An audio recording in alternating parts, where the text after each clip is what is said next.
Welcome to the show, everyone. It's a peaceful atmosphere right now. I don't know if you can hear the song in the background. It's peaceful. It's something a little different. And I think today's episode will be a little bit different. Why? Well, because I have basically an interviewing expert, Adam Townsend. Welcome to the show. How are you? Should I turn down my music now, or should everybody stay I like mean, that? it's kind of nice, but maybe just for a little bit longer, it's So kind of like this is the Hanuman introduction. Chalisa. This is the Hanuman Chalisa, and it's a 500-year-old poem, um, and it's said many times. So I'm not going to walk you through it because I'm going to spend 2 hours because it's like a big. In the meantime, everybody likes the music, right? It's beautiful. It's calm. It is rather peaceful. It is calming. I like that. It's That's tranquil. good. It keeps you like that. I don't listen to Yeah. rap music. I don't listen to rap Okay. music. When I'm at the gym, and I'm at the gym a lot, I Mhm. only listen to audiobooks. Ah, okay. That's Furthering your mind while you're furthering your body. Yeah, yeah. Good combo right there. That's a good combo. Right on. Well, that's peaceful. I mean, I like that. So, wow, Adam. I mean, welcome to the show. It really is a pleasure to have you. I've been watching you on Twitter. You've been doing Periscope. You've been rocking that Periscope out, Yeah. interviewing some big players in the internet realm, essentially. Right. I mean, it's a pretty cool position you've got. I'm having fun. I just do it as a hobby. I started doing it because I wanted to do an investor series, right? I'll turn down my music now. But Okay. I started doing it because I wanted to do an investor series because around March, I was buying up the market, right? The market was around 18,000. People who had never experienced bear markets before were screaming that that's the end. The same thing you've heard for 20 years. CNN will never say buy; they'll always say sell because they're trying to shake shareholders out. They're trying to shake the retail, cause a little bit of panic, buy cheap stock. So around March, I was increasing my position, which is publicly disclosed, in Boeing, right? And I Okay. said it was like 120, and I'm like, I've got to start doing an investor series because I don't care who's the president. I want to make money, right? And Right. whether it's Biden or Trump, I still have bills to pay, and we all have an obligation to the future, right? You can and this is what I advised everybody. I'm very active in venture capital. People only have so much of an emotional reserve, right? And True. it's very quickly depleted, and it's very difficult to replenish. So if I'm going to exhaust some part of that, am I going to do it with a little sign, or am I going to do it by trying to improve the life of my family? And that has a residual effect of I can give to philanthropies, and Nancy and I give a lot to philanthropies. Wow. So what would you say to someone who has never is daunted by just the simple idea of investing? Just You some have to invest.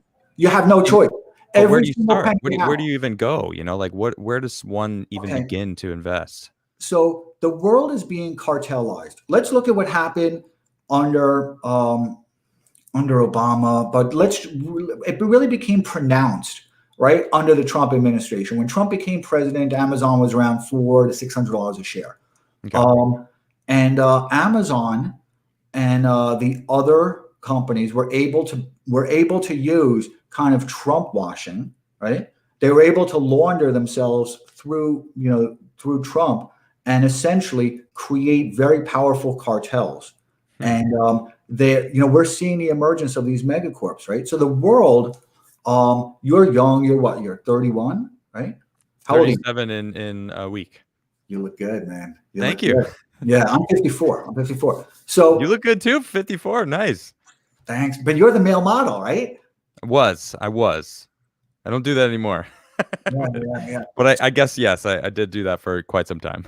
Yeah, that's awesome. So when I first came into Wall Street, it was a few weeks before the crash, right? Okay. And at that time, um, after the market crashed, everybody became very bearish, and there was just a lot of sentiment for several years. And I was very fortunate that I came into the market at that time. And so I've been bullish on America nonstop ever since. I like that. Nonstop. But when I came onto Wall Street, you were seeing what were called conglomerates, right? And that was these companies that were using junk debt to acquire wildly divergent businesses. So you would have essentially an IBM that was also acquiring a waste management company, right? Oh, yeah. Okay. Okay. Is And that just them diversifying their assets or just like trying to gain power? You know, like what's the reason why they would want a waste management company? well, there's a lot of reasons, some of which are that it allows them to see. Now I'm going to get into the complexities of Wall Street, right? But it Yeah. allows them to run several different finance books and not run them consolidated. So if you have bad earnings, you can kind of shuffle them a little bit. You're not going to consolidate them all into one. At the same time, you want to lever the company as much as you can at that point, depending upon the price you can acquire debt. So there's a lot of different reasons, but essentially what we were seeing very quickly was them spinning them off, right? They would acquire them, hold on to them for 2 years, spin them off. As you know, they would find new buyers for it. They would spin them off as IPOs, and there was just a lot of liquidity that was created.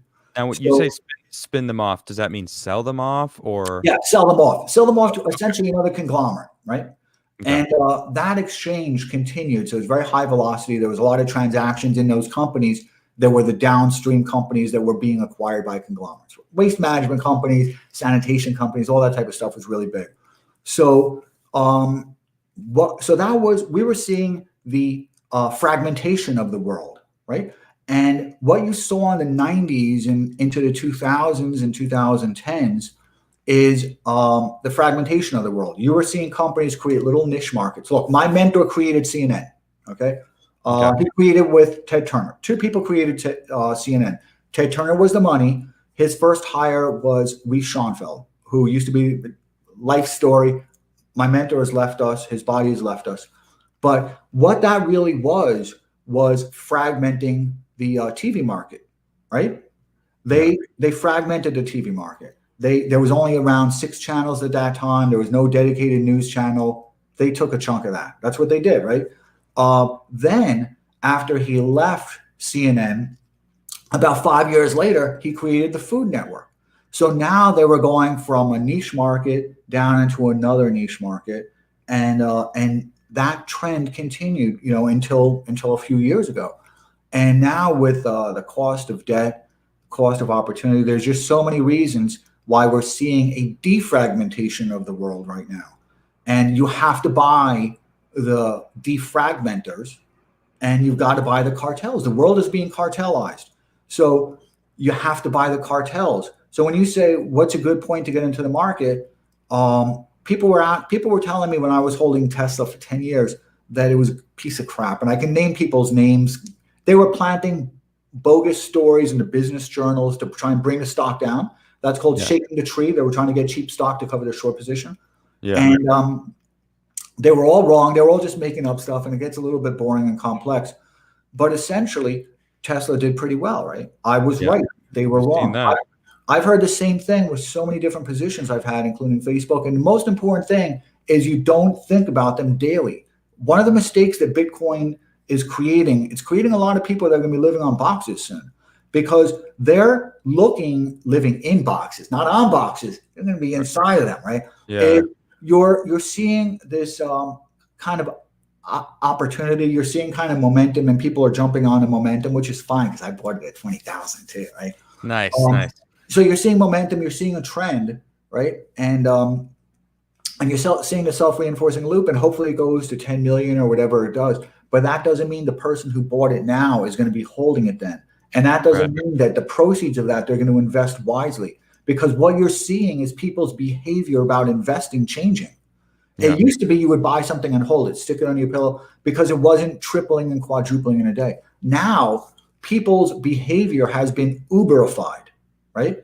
They need that hit. Everything in politics has been Uberified.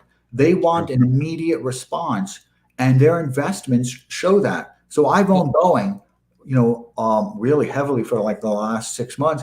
And every time there's bad news, people on Twitter or people message me or text me, and they're like, look at this. And they're wasting their time. The stock was just at 220. And while they're kind of observing it so they can say gotcha to me, I don't pay attention to it. On the daily, right. I don't pay attention to the bad news, because most of the bad news that they're hearing about has already been baked into the stock. So I would say if there's one place to start, one absolute best place to start is just as and I've watched a few of your shows, so I kind of get a profile of your listeners. They're very smart, right? Yeah. And I think a few days ago you were actually talking about some books. A book that you had planned on reading, I forget what it was, but so there's a few. Yeah. So if I were to say what's a hobby, what they should be doing, one of my hobbies is going on to earnings conference calls. It's sick. It's like watching a movie. It's awesome. Where do you get into that? Oh, you can just go on, you can jump on Facebooks, you can jump on Googles. I mean, they're all available to you. And 2 years ago, Facebook was saying, look, we're going to cut 80% of our staff. We are aiming for 80% of our staff to be contractors, 1099s. And I'm telling everybody this. I'm like, listen, have you heard what Facebook is saying? And they were like, no, Facebook's coming to my college and they're recruiting and I see these fairs. And now look what happened, right? So Facebook used this, they used COVID, right, as an opportunity to lessen their inventory of risk. So how did I know that? I knew that not just because of some intuitive sense, because, intuitive you can't cash an intuitive check, right? I knew that because I'm listening to their earnings calls, and analysts will ask them these questions because analysts are saying, how can you improve your earnings? What's going to happen next? And one of the biggest drains on them is the cost of their human capital. Do you think there's anything that's going to be able to stop this cartelizing, like essentially these big tech companies taking over every industry? Essentially, I mean, they're creating their own monopolies. No, nothing's going to stop it. I'm going to put the mic a little bit closer. Would that be better, or you can hear me good? I can hear you fine. Yeah, okay. It sounds good to me. Okay, cool. I got a fan. I did one with Anthony Pompliano, right? It was on his thing. And that day, the market was down like 1,000 points. So I was on like a spare computer at my family office. And the sound was bad. And I'm listening to music to keep me calm. And it was just crazy. So I got all the equipment. But so I would just tell people, listen to some conference calls. That's it. Do it as a hobby. Forget about the little bullshit companies. I like the lemonades, and I argue with a lot of venture capitalists because they want to talk to me about earnings. I don't give a shit about earnings. If I know the world is being cartelized, I want to buy the cartels. And you may say, well, it doesn't make sense for them to buy this company. I'll give you how I learned some lessons.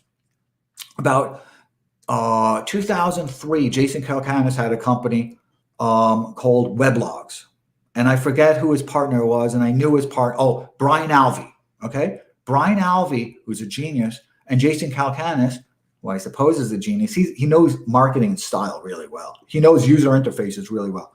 He was a big bull on Apple, right? And he's become a venture capitalist, right? So Jason Calacanis and Brian Alvey had this company called Weblogs, and it got bought out for $25 million. The company was, I'm going to tell you right now, no matter what they tell you, they love it. There was no company there, right? It was vapor. They're going to disagree with me, but it was vapor. So, so I lived at that time right across the street from Michael's. Do you know that restaurant? Of course. Oh, Michael's the restaurant. No, I was thinking the art store. Where do you live? I'm in Maryland. Oh, really? Okay, cool. So Michael's, my regular restaurant, because I'm a New Yorker. That's the way things work, right? I knew that. I can hear it in your accent. Yeah, my regular restaurant is called Gattopardo, right? Okay. And the sister restaurant is Mozzarella Alvina. I've been going to Gattopardo. I've been going to Jean for 25 years. Okay. And it's where all the top of the 1% will go to eat. Okay. And I just sneak in because I've known him for 25 years. I just get to sneak in, and he's awesome. And his sister restaurant is where Paul McCartney goes almost every day when he's in the city for lunch. I've seen him all. I know. I just glock there. I just glock. What are you going to say? Yeah, right. Yeah. So, I don't even know where I was, right? I was lost. Yeah. Why did you start talking about the restaurant? Oh, okay. So we're talking about Weblogs, right? Yes. Yeah. Right. The vapor company. So my mentor, Reece Schonfeld, was having lunch there because he had a regular table there with Dick Parsons, who had the big center table, right? Who used to be the head of it. And at that time they had just bought weblogs, and Okay. I asked somebody who was very in that circle of Tom Warner, AOL, why they do it, and I didn't understand it. And he said, "Well, we just wanted to buy it at any price. We were just going to buy it." So that night, or within that range, I think it was that night, I told my mentor what that person said. He was like, "Well, did you get an answer?" And I said, "No." He said, "We just bought it at any price." So what happened is they had a board meeting, and the board meeting said, "Lookson, are we into space? Are we in advertising into blogs?" The answer was no, and they said, "Okay, well, buy something." The money wasn't even an expense. $25 million is their marketing budget, right? Yeah. So these days, if you learn from that, right, you take in that lesson, right, that they needed to satisfy their shareholders that they were doing something, right, that there was movement. Yeah. So they needed to satisfy their shareholders that there was movement and hopefully progress. Okay. And the impact that would have on their earnings going forward, but most importantly, that they were into space, that they were involved in space. If an analyst said on the call, "Are you in advertising into blogs?" they would say, "Yes, we are." Money didn't make a difference to them. That's so messed up thinking about all the people that are actually out there struggling when a company's like, let's just move $25 million to show our shareholders that we're working on something. Well, you're seeing that now because you're seeing that. I just had, I did an investor series. Everyone should watch my investor series. It's not because I'm touting it. It's because I've been bullish on America for so long. Yeah. And I discussed this, and I have really good guests. And one of them was Ian Sigler, who's one of the top venture capitalists really in the world right now. Okay. And the night before, we were disagreeing, and he was like, "Well, I can't buy Lemonade or this stock or that stock because it makes no sense for the earnings." And I said, "It doesn't make a difference anymore. You have to take that weblogs experience and now multiply it times 1,000 because of the cost of capital and for a whole bunch of different reasons. Just multiply it by 1,000. It doesn't make a difference anymore. These companies have an inexhaustible supply of money now." So my problem, or not necessarily my problem, but what I see as being a problem, you said you want to talk about this great roll-up of power. And that's kind of what I'm seeing right now. What you're describing is these cartels, this big tech, these huge companies that are, just machines that are moving forward and getting bigger and bigger and taking, and you're saying, basically skitch onto this because they're gonna get big, Look, become a part of it. Everybody can figure out, hopefully, what's happening in the world, right? It goes I without saying. hope so. Goodness. Yeah. So we're being third worldified for the first time in America. We're seeing this kind of announcement of a caste system, essentially, where there's going to be W-2s who are kind of the elites, the nobles, and then there's going to be the 1099 contractors, that most of which will be fighting in the Thunderdome, right? It's pretty obvious that that's what's going to be happening, and that a lot of the tech elites are displacing our political nobles, right? The sovereignty, the inherited sovereignty of some of our nobles, like Pelosi and all those. And we're seeing kind of a transformation of our people operating system. I've been talking about this for a long time. It's a transformation of our people operating system. And now people have finally realized that we've had the Constitution swapped out, and in its place, almost imperceptibly at first, has been the terms of service, right? So now everyone's talking about that as though they're a genius. Now everyone is saying, "Hey, you know what? These companies are just making trillions off of us." I was telling people this 2 years ago. So when the market came down, I'm like, "Look, nothing has changed. They're taking over. Just buy them. You can't go wrong." I think Facebook was $170 at the time. I think Tesla, adjusted for the split, was like forget about adjusted for the split, was like $400 at that time. So it's gone up, tenfold almost. So if you know what's happening, right? If you know what the future is, that there's going to be this caste system. The plebs are going to get the shitty education where they're being just terrorized by woke. And if you know that they're swapping the rhetoric of social justice and what used to be the rhetoric of economic justice, right? Yeah. Is now being swapped out, and being swapped in is social justice. And they hope that nobody doesn't know. So you're going to have a lot of poor, stupid people, and that's unfortunate. But you've got to make sure that you're not one of them, right? Or you got to make sure that your children aren't one of them. You're a good-looking guy. You're going to have 10 kids. You got to make sure you're. Whoa. Maybe let's start with 2, and then we'll see what happens after that. You have any kids? I don't know. But I found the woman. I found the woman. She's amazing, and we have plans for kids eventually, but haven't gotten started on that. I have a son who's a little bit older than you. Get it done. You're wasting time, man. Get it done. You're gonna love it. They've got a baby boy coming in March. Oh, that's awesome. Congrats. They won't tell me the name. They won't tell me the name though. Is that killing you? Is that killing you? It is, because I'm like that kid that on the days before Christmas, I used to hunt throughout the house, open up every drawer, every little nook and cranny, looking for my present in advance, right? Huh.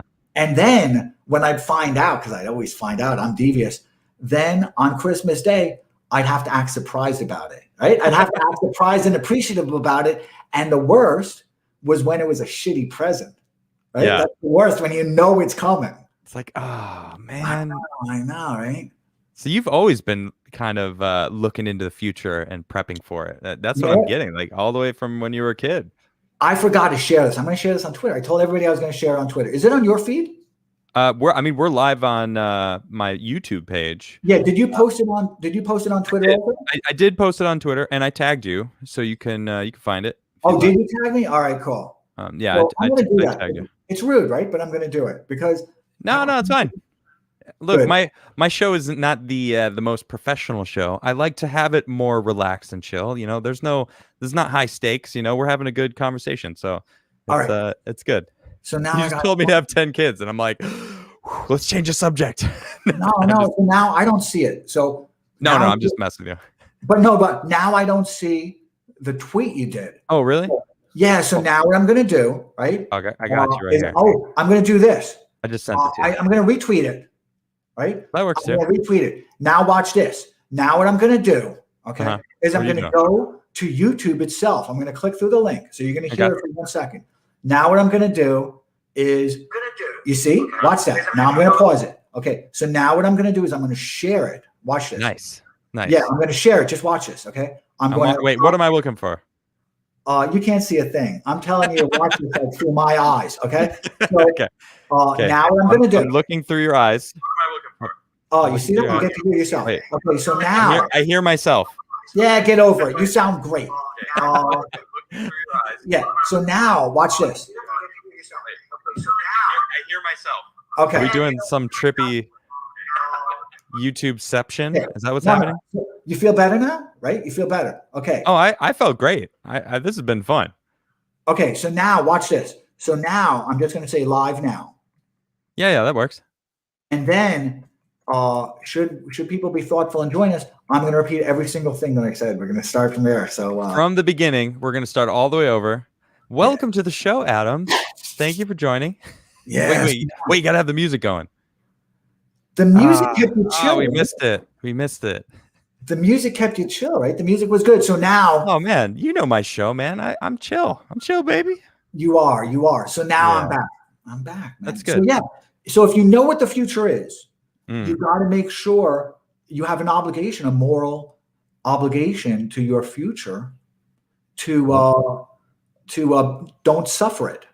Right? That's why I dedicate myself to doing research and coming and going live every day, because this is something that I enjoy. I love being on stage. I was a musician for a long time, and that's kind of where I gained this love of being on stage. Now I get to be on stage every day, and the best thing about this is people send me letters. In fact, I got a letter today. Let me see if I could just. Normally, I don't do this when I've got a guest on, but I got an amazing letter. That I almost I teared up a little bit, because it was just saying about how incredible they let's see, it's kind of long.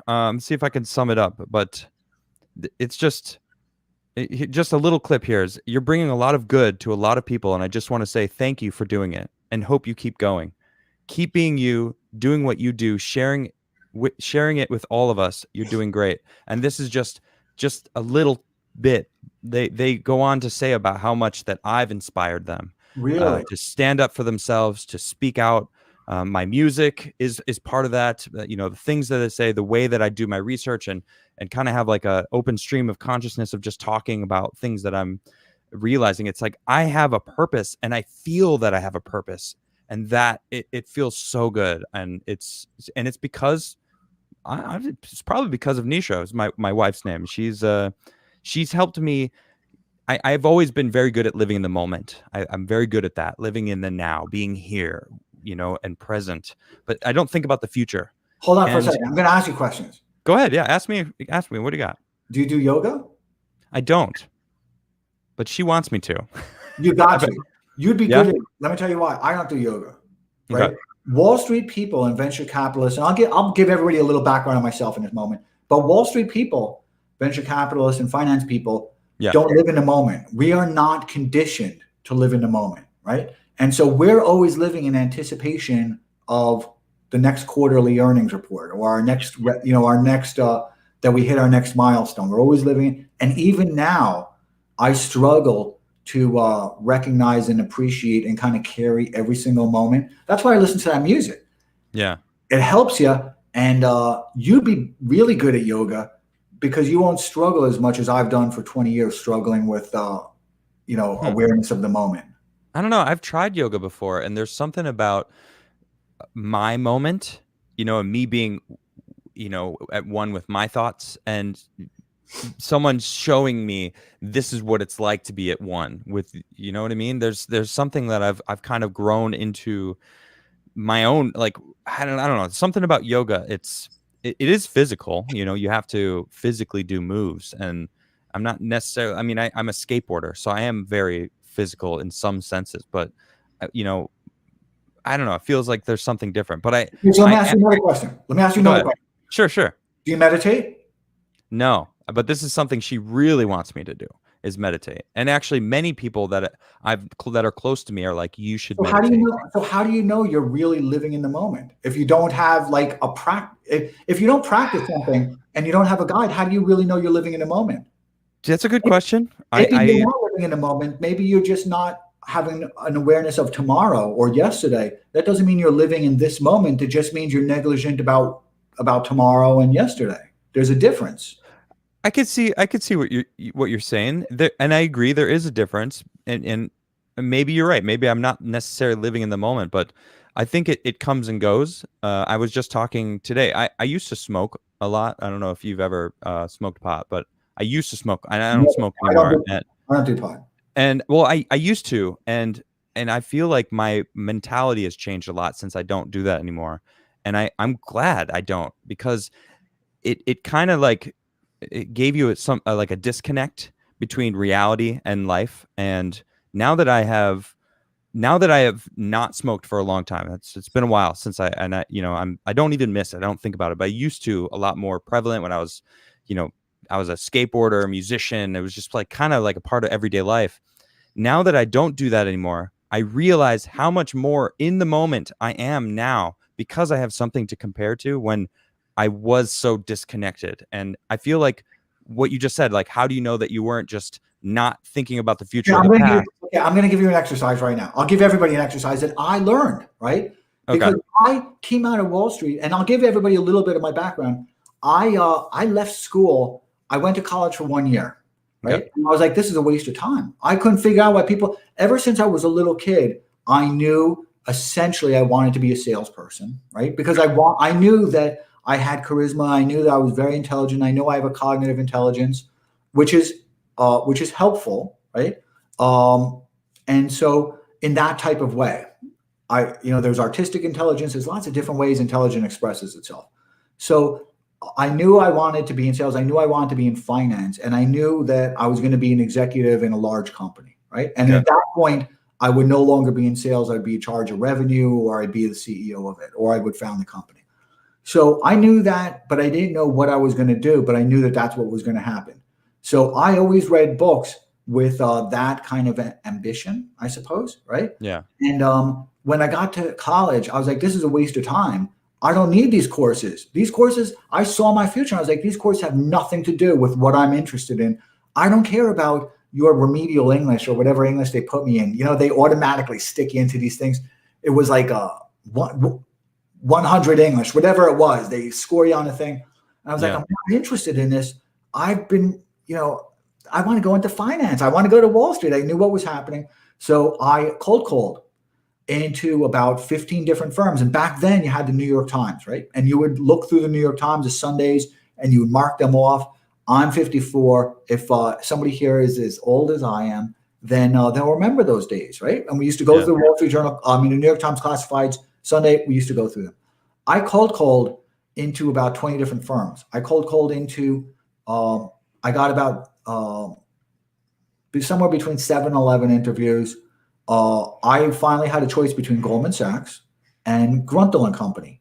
And Goldman Sachs, the top analyst there I would have worked under, his name was Rick Sherlin. And he discovered like Microsoft and Novell and Lotus companies a little bit before your time. And I decided to go to Grunthal, where he was doing the tech hardware type of stuff. Then they, after a few years, they paid for my college, right? They were like, Adam, now you need to get, you need to go to college. I was a large shareholder for my clients and myself, a company named Micron. Micron was going through a lot of short squeezes, and I'd bore everybody with what was going on, but I did really well. I started my own company, my own research boutique. It was bought by Alex Brown. I decided I didn't want to go back to work in a Wall Street environment. It was boring to me. I felt like I had done it before. I wanted to do new things. So I traveled with my wife for a few years. Then I became an investor in a company called Pseudo Programs, which was kind of like broadcast.com during that time. They were competing companies. I can tell you all about broadcast.com. And they were competing companies. They were working on real player stuff, again, before your time. Ultimately, I cashed out of a few of those positions. It used to be called Silicon Alley. Jason Calacanis was there. Fred Wilson was there with his wife, Joanne. I had invested $50,000 in my Wall Street days in a company that's now called Insperity. Okay. And Insperity was preparing to go public, and they needed to build up a North American, a presence on the East Coast. And I took over, sales. We built out the East Coast incredibly well. We did incredibly well with Rush Limbaugh. We were one of his big advertisers. He was really good to us. They created a campaign for us, so it's unfortunate to see his passing, right? And in 2006, I was one of their largest shareholders. So I had a choice. The stock went down to $2 a share. People were shorting our stock down. New York Stock Exchange listed stock. I acquired millions of shares. I had a choice of either staying as sales, right? And everything was good. I sold a company to them, and long story, but I did well. Or being one of the largest shareholders. You can't do both. So they made that very, very. They told me pretty blank, point blank. You've got to make a decision. We've been postponing this for a long time. I left. Stock went to $60 a share. Today it's called Insperity. Became an investor in a company called TriNet. I cashed out of TriNet when it went public. They did an IPO. Was an investor in a company called Workday, which also IPO'd. 2013, I had 3 companies IPO'd. In 2014, I think it was like 3 companies.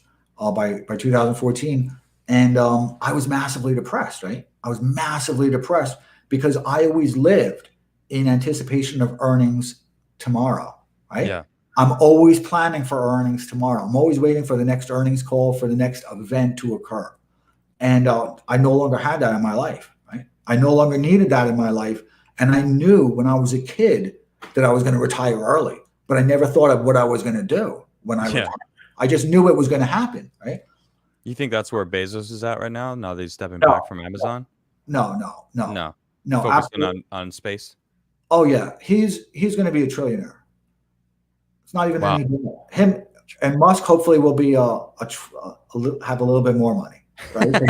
I like Yeah. Elon Musk, but he's Yeah. going to be a billionaire. I'm a big fan of Space Force, so I was massively depressed, and I had no awareness of the moment.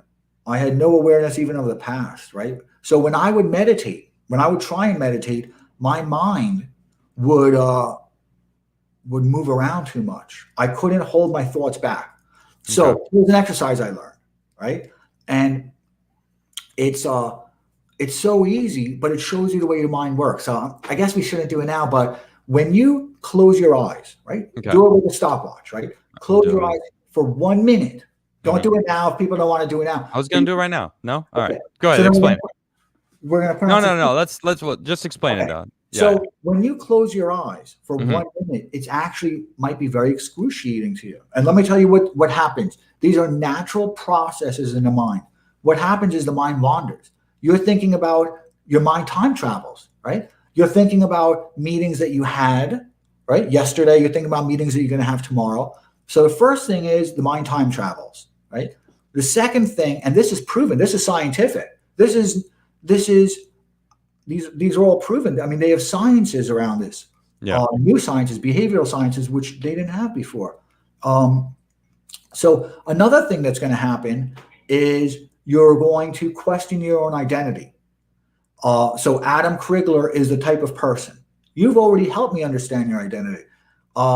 Anthony Pompliano, who does a lot of meditation, very smart guy, says his identity is Anthony Pompliano is a happy person. I grilled him on that, but nevertheless. So Adam Crigler has already identified a little bit of his identity to me because you told me about that letter, right?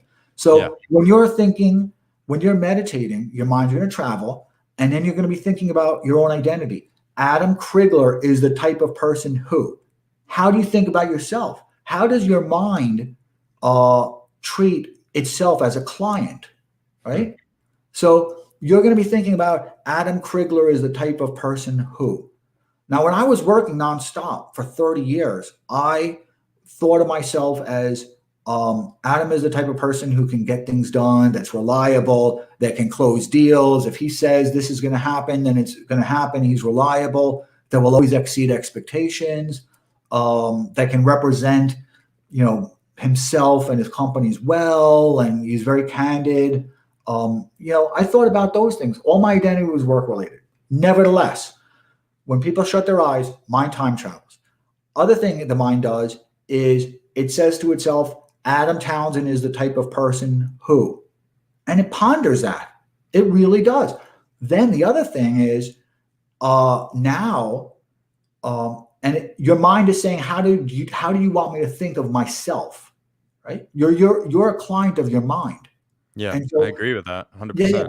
So then the mind is going to do something else. The mind is going to say, I want Adam Crigler, right? The mind, while you're meditating, you're going to say, I want people to think of Adam Crigler as the type of person who, right? And so I do, meditate, right? But it's been very painful for me because it's not a natural behavior for me. So I work out, right? And because I always worked out with weights, and I never really did a lot of cardio, when you're doing weights, you become a very shallow breather, right? Because you're just going like that, right? Yeah. And then you stop, you just kind of do nothing for a minute, and then you do very shallow breath.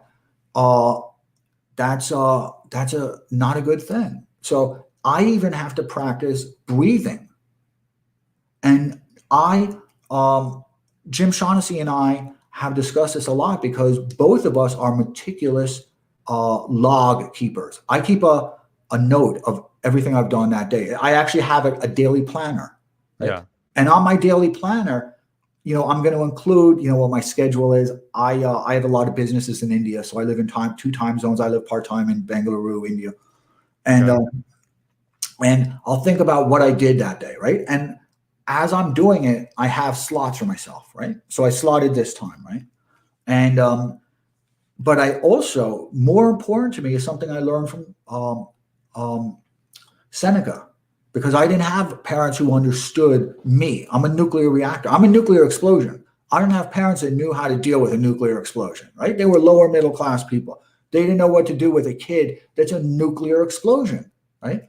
So when I finally cashed all my checks, now I had to solve me, and I sought fathers. One of them was my mentor, right? I had a few different mentors. One of them was Reese Schoenfeld, who I miss very dearly. Okay. Yeah. And another one I acquired was Seneca, Letters to Lucilius, and On the Shortness of Life. And I learned that for me to have an appreciation of the moment requires effort, and it requires practice. So in order for me to improve my awareness of the moment, so now what I do, and I've been doing this for 10 years, I have every single one for 10 years, every single one. Jim Shaughnessy does also. Ask him about it. Amazing guy. Amazing guy. So I will keep a log of what time I woke up, what time I got out of bed. Did you know? I can tell you the way the mind works.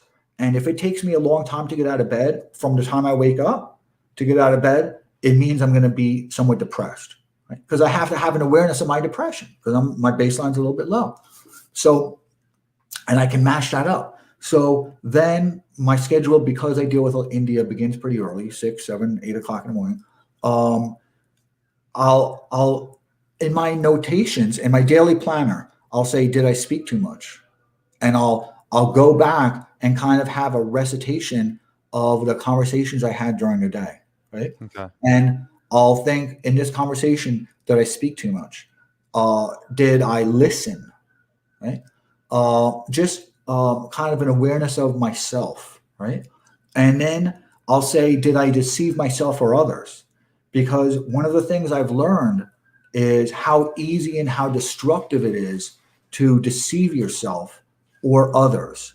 So although I've discussed somewhat money here and investing, one of the observations I had to make of my own behavior and character was that once I had cashed out, because I had nothing in my life but money, all I would talk about was money.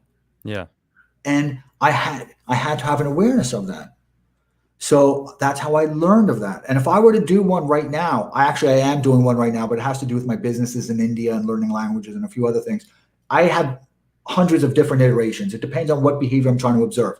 Right now, I'm trying to observe language and cultural skills and kind of the cordiality of different cultures. If I were to have one right now, and I've thought about this, I would change my social media, right? Because I've gotten too addicted to it over the last 2 years, and too much addicting, isn't it? Too much of my social interaction is on social media for the last 2 years, and I would change that. And I think that's a part of deception. I think it's a dangerous thing. So one of the reasons I've done these periscopes is because I missed all the intimacy, and this allows me to kind of relieve myself of the burden of social media in my mind and kind of the deception of 280 characters and all that, and kind of bring the real relationship in with these people that I only know through this channel. So you said a few amazing things right now. One thing I like about what you essentially were just explaining was understanding yourself. And I think that alone is something that is missing nowadays. And then you even touched on the fact that not only do we need to get to know ourselves more, but we need to reconnect with others, because that both of those things are being lost nowadays with the internet age. With, I mean, not even the internet's kind of still newer. Like you said, the last 2 years, the social media has really ramped up. But let me ask you a question. Let me ask you a question, right? If your behavior is bad, you have acquired a bad habit or whatever it is, your wife most likely will make some observation of it and make some, kind of a courteous way of bringing it to your attention. But it's much different in an environment when you're like in a temple, right? Or, whatever a person's faith is. And the faith is not necessarily the most important thing, but people who are more attuned to this type of stuff. Okay. And they're very attuned to kind of the dangers of different deceptions. And there's so many. So listening, and I haven't listened that well, so I'm going to put that in my notations, happens to be one of them. It's actually a deception. So, but your wife is not going to tell you because she already accepts that as part of you. Does that make sense to you? I mean, yes, but at the same time, she does call me out on things that I may need brought to my attention, which I appreciate from her a lot. But my question to you is, how do we bring that back? How do we explain to people the importance of understanding yourself, self accountability, self understanding, and self awareness? Because it's that alone. I feel like if people focused more on themselves and not what others think of them, what's going on in the rest of the world, when they really cater to themselves and make sure that they're taken care of, I think a lot of issues are going to start slowly solving themselves, because people are not going to start worrying about others so much. And I think that's a big issue right in this day and age right now. Where do we start there? I don't have any answers for you. I have no answers to anything. I rely on others. I miss very much my I'm not a Buddhist, but I miss very much my Buddhist retreats, right? Yeah. I very much miss my bhakti retreats where we would go away for a few days, and people who are more experienced in practice. Because when people say, I'm a spiritual person, and I say, well, do you practice it? And they're like, no, but I'm a spiritual person. That one of the things that's a deception. Did you know Yeah. that? No, That but it makes sense to me. exactly. So I used to be that person that used to say, well, I'm a spiritual person. Okay. Until one day, a minister said to me, well, let's talk about this. How do you practice? And then I realized I was deceived. In fact, she told me she wasn't as blunt about it, but she's good at it, right? I'm Yeah. not good at these type of things, Being nice but about she it. was good at it. And that's a deception, because I Mhm. wasn't a spiritual person. That was just my way of, my mind servicing its client. And it was very bad because we didn't have an honest relationship. So spirituality requires practice. And, practice is very difficult to acquire out of a book. You Mhm. really need that human engagement. And that's Absolutely. a dangerous thing, what's happening right now. People are becoming so lipstick. They're making themselves their own kind of God. It's a dangerous thing. That's true. Like, look at what social media is. Like, we create this online presence, and that's what people they are doing it to convince others that that's what their life is like, but then are holding themselves on this their own pedestal. And then there's this inner battle between realizing that they're not even close to being that person, so that's adding depression, adding pressure to try to be that person, when you'll never account to that. You'll never be that person, because that's a lie, that's a deception, right? So now let's look at COVID, right? I was Sure. telling you by DM, I've kept a daily log, right? I've kept it because I wanted to observe what was happening. I had a good sense of all the protest and all the dissent that was happening in the world. I'm a specialist in certain things on China. You may know that. I have a family office, and we do forensics on their Exim Bank and on the vulnerabilities of some of their client countries. Kind of boring stuff for you, not boring for me, right? Right. And But important nonetheless, though. well, yeah, we all have to be finance people, right? You have to be a finance person, It's even if part of you're a life. finance person. So one of the things that I noticed immediately is people were not people were saying wear a mask, right? Wear a mask, wear a mask, wear a mask. But they were dealing with very imperfect information. They were saying that in January and February, and I knew those videos were not authentic.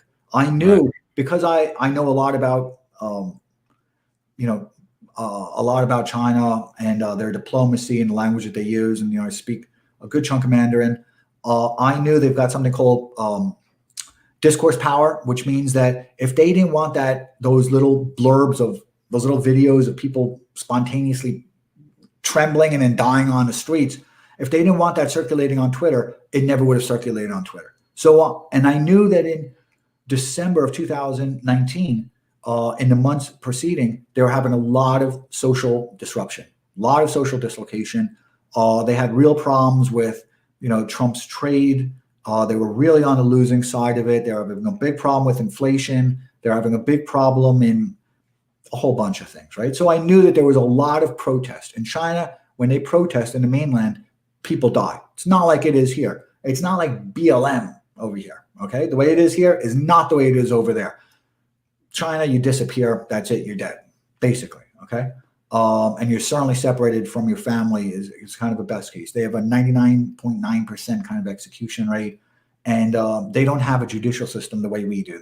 Every single person is appointed by the Chinese Communist Party, and there's no requirement that they have any law background. Much different thing. And there's very few public type of lawyers available for their defense. So one of the things I noticed is a lot of people, particularly conservatives, were saying, wear a mask, wear a mask, wear a mask. However, they were dealing with extremely imperfect, Balaji and all these kind of people. They were dealing with extremely imperfect information. There was no way that they reasonably could have come to this conclusion. And even to this day, if you listen to what's actually happening, there is no Socratic dialogue in anything that's happening now, right? So one of the things that we've all probably taught ourselves, right, is how to fragment big questions into smaller pieces, right? That's a Socratic dialogue, and whether we are aware that there's a technique for that, that's what it is. But here, people were saying wear a mask, but there was no dialectical effort being made. There was no dialectical discourse that was happening. So, and it was they were playing with all the ambiguities of words. And now when you watch these things, notice that there is just no dialectical discourse that's happening. Every single thing is kind of like this person making a very loud kind of a declamation. So those, the maskers and the lockdowners, I kind of think almost of Bitcoiners in their own way, because they created this trend and then the trend validated itself. And that became a very dangerous thing.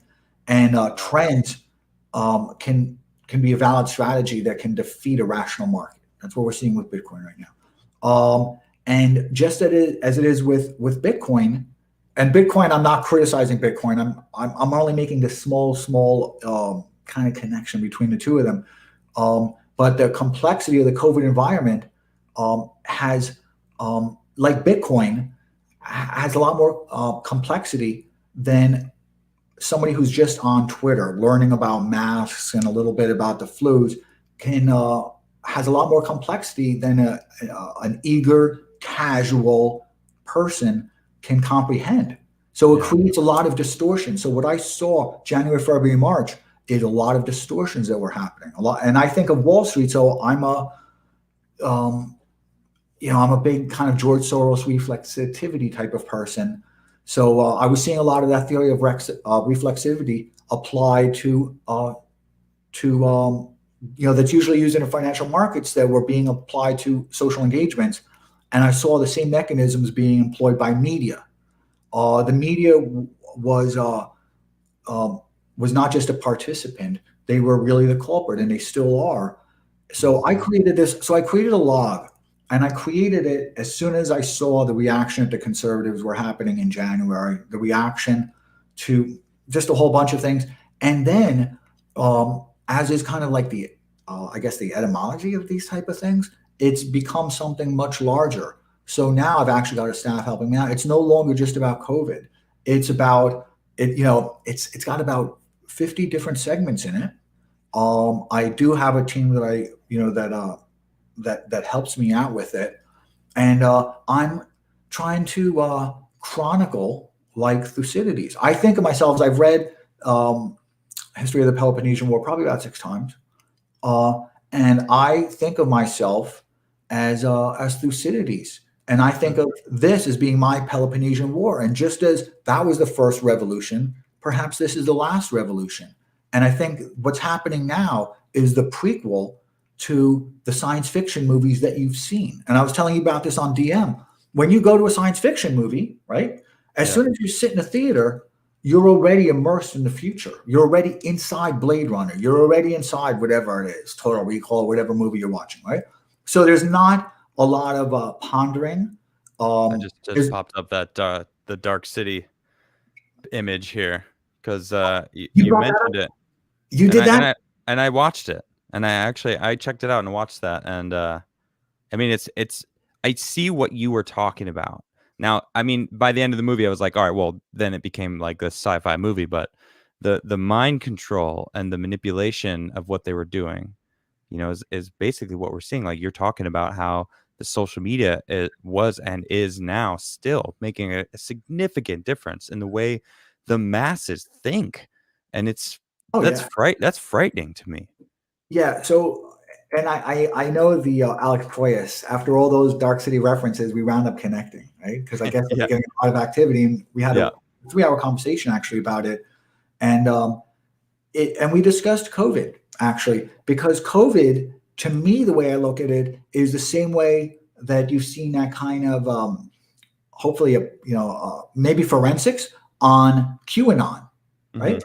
And there's that same type of tendency to, just as QAnon does, to perceive all these to perceive a connection, and there's a meaningful pattern between all these unrelated and random things, and you're seeing that with COVID. I think 2 days ago there was a video that went viral of these younger women that were like took on the appearance of older people so that they could get those injections. The vaccination, seriously? Yeah, yeah, I yeah, didn't see that. yeah. So so there's a lot going on. So I started this COVID log, and I think Dark City is very important for so many different ways. I mean, just the fact that people, just even looking at the Overton window, right? Everyone should watch Dark City so they can understand, and watch the director's cut so you can get some of the voiceovers. But people are at 12 o'clock. Kind of a bell rings. Let's just leave it at that, Yeah. and people lose consciousness. And so when Martha wakes up, she's now Betty. Martha went to sleep with 4 kids, and she was an actress, right? A famous Right. actress. She goes to sleep. She wakes up a streetwalker, right? She Yeah. wakes up with a completely different identity, and she doesn't have the memories even of the prior existences. And we don't know how many of these cycles she's gone through. So even now with this kind of Overton window, right, is people are having to make atonement for things that they actually did yesterday. So it's even in that the same way that you can apply Dark City to social movements that you're seeing now, because Bill Crystal goes, the bell rings, Bill Crystal goes to sleep. Bill Crystal unfortunately wakes up the same person. However, now he's got all the guilt of the previous Bill Crystal. Does that make sense to you? Yeah. So yeah, I mean, you should definitely watch this. So I really think of it is in every new instance of a person, they have to expiate themselves. They have to atone for the person that they were in a previous existence. I think about this stuff a lot, and it is what it is. And I also think about how cruel and mischievous our elites were. Our elites are right now, and Yep. that they're completely unconstrained. And when people are unconstrained, their worst comes out. And You know, so, I gotta just say, it almost looks like you could have played a part in one of these as part of the. I don't remember the name of these controllers. Where, well, look at this. yeah, Can you see this? Can you see this image? yeah, yeah, yeah, yeah. I get that a lot. Do So you? Well, you yeah, talk about Dark City a lot, so if people watch it, they're like, hmm. but so what happened, right? Is now our elites are completely unconstrained, and Right.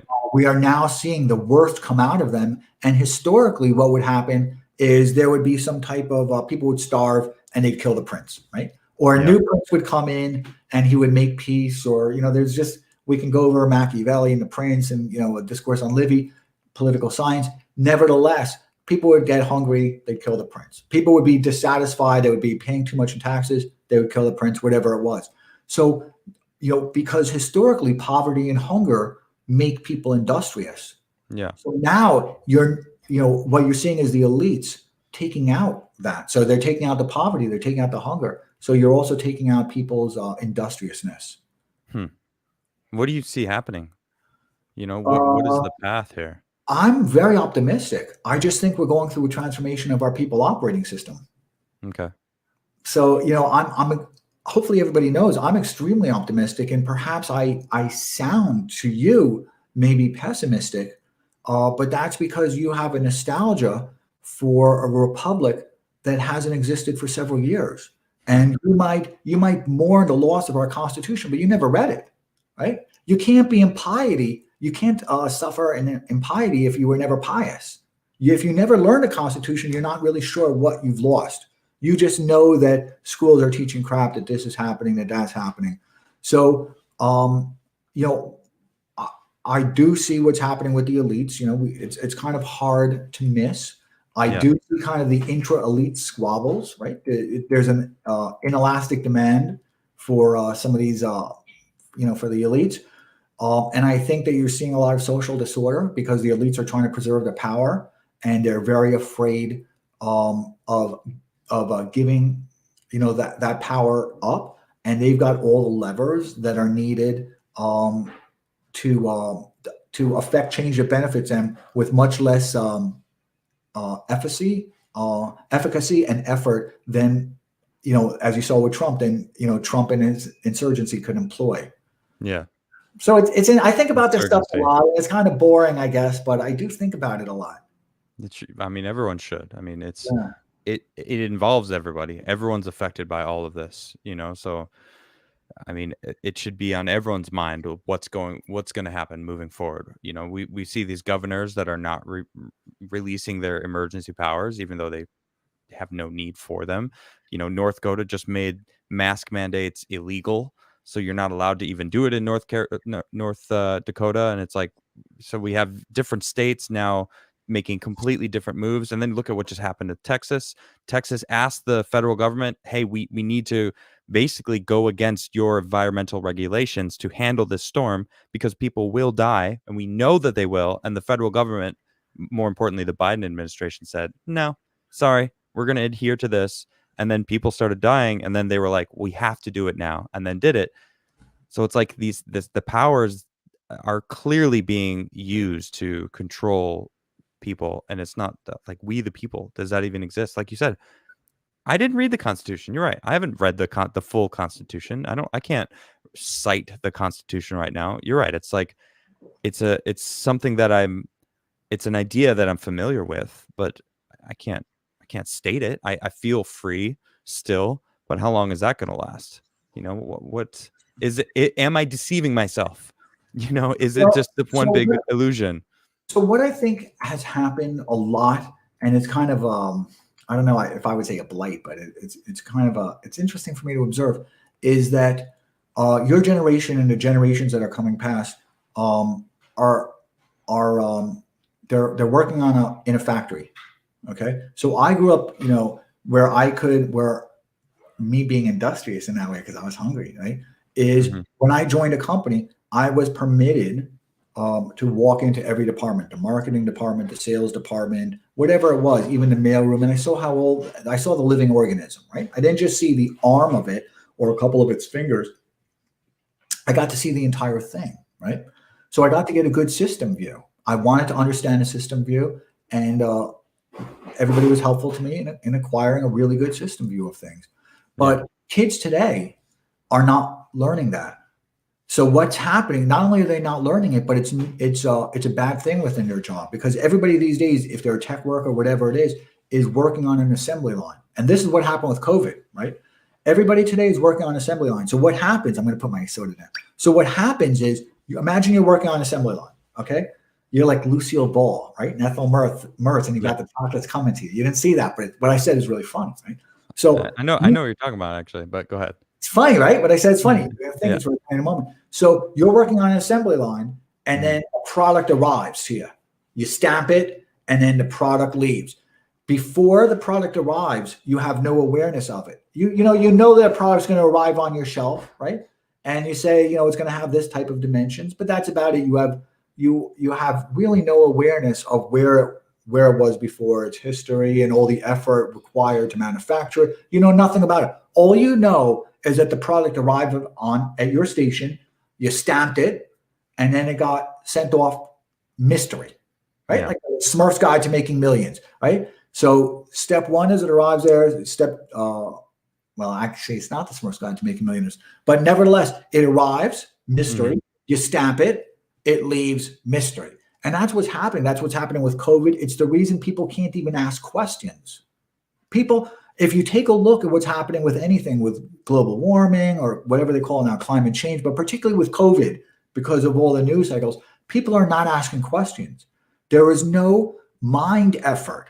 People who think they're smart, they are smart. They're not asking questions because they're only asking Twitter questions. They're asking 280 character questions. They're just stamping it and going on. Do you follow me? Yeah, of So course. these people are anti-consequentialists. That's what Hmm. they are. They're anti-consequentialists. How do we solve that? You How do we you move don't on from that? you don't solve it. You don't have the resources to solve it. I'm not sure if you want to solve it, but you can negotiate with it. And so what you're really asking is, perhaps how can you negotiate with something like this? Well, you have to invest in the market, Yeah. right? You can see that the world is being across. In China, it's even worse. But nevertheless, you can see that the world is becoming kind of torn apart by centrifugal force. That's pretty obvious. You can see that people are becoming solipsistic, right? And they're even taking pride in it. That we don't speak a common language, we don't have common morals, we can't even agree what a gender is. And I don't mean to pick on that, but just to show you that I'll use another word. People can't agree on what the word community means anymore. It means something different than it used to mean. Yeah. It used to mean people who had kind of a disparate, but they could get along. Okay. Now it means somebody who everybody gets along because there is no disparate, right? So, Yeah. so you can't solve that problem. That problem was going to happen regardless of any type of impotence or any type of channeling it elsewhere. You just have to deal with it. But most importantly, if you can see that that's the way it's proceeding, you now have an obligation to yourself and to your family not to suffer it, because it can only go a couple of different ways. So I'm much more interested in the effectual truth of things than the imagination of it. Hmm. All right, and that's a practical, logical step of doing that. Yeah, I mean, I'm in this instance, and writing my chronicle, I'm much more interested in the evils kind of that humans do than the goods they aspire to. And I see a lot of anti-consequentialists who, you know, they're stamping things, and they don't care about its consequences once it leaves their station. So they're stamping, perhaps it's a nuclear bomb that at its next station is going to kill them, right?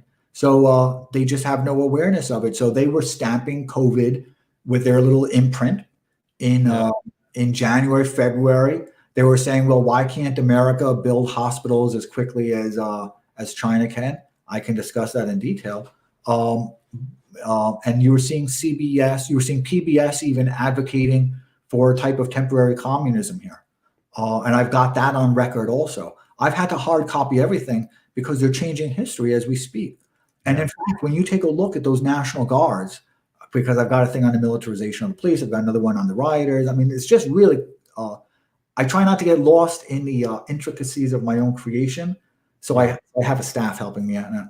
But so even if you take a look at those National Guard who had absolutely no reason to be in DC, right? No reason to be there, just no reason to be there. It was an overwhelming show of force that that wasn't needed. I think Jack Murphy, I think I saw Jack Posobiec did a Periscope 2 days ago where he walked through and it's like the green zone in Iraq. It was bizarre. But you saw all those images of the National Guard there, right? Yep. And then they're imprinting history. Then you saw the National Guards without a place to sleep, right? Did you see that?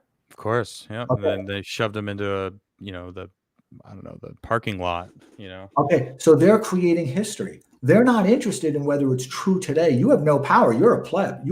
They don't care whether you have an awareness that it's not true and that this is some type of a creation. In 5 years, it will have been true. So they're imprinting history. Yeah. So it's just kind of interesting because I want to be that historian, because I think in the future, people are going to want to know what happened. And I think there will be elites, and I think those elites are going to have a tremendous amount of intellectual curiosity and inquisitiveness about how did this happen. And they'll be able to kind of look at pieces of it. Like I see what some people are writing about COVID. They're wrong. I don't care about COVID. I don't care about masks. I don't care about wearing masks. People say, well, what do you think of wearing masks? I call that the trolley problem. All these people that you hear and that you see, and you see the same people on Twitter that I see, they're all trying to show you their solution for the trolley problem. Does that make sense to you? Yeah, of course. It's either which is, I mean, it's you got two choices. Either both of them are bad. One's less bad, but it's a perception issue. So Yeah. So what they're doing is everybody in humanity right now in every country is being forced to solve the trolley problem, right? Every single person. And not only that, do they have to solve the trolley problem? They have to present their solution to the rest they have to go to the front of the classroom and present their solution and get unanimous approval on their solution. And in our fragmented, solipstic, atomized society, that can't happen, right? So this is an endless game of trolley problems. So all you're seeing when you hear journalists writing about COVID and you think they're smart, they're the problem. Even if they're like, we should open up society, they're the problem also. I don't want to participate in the trolley problem. I don't care about their solution.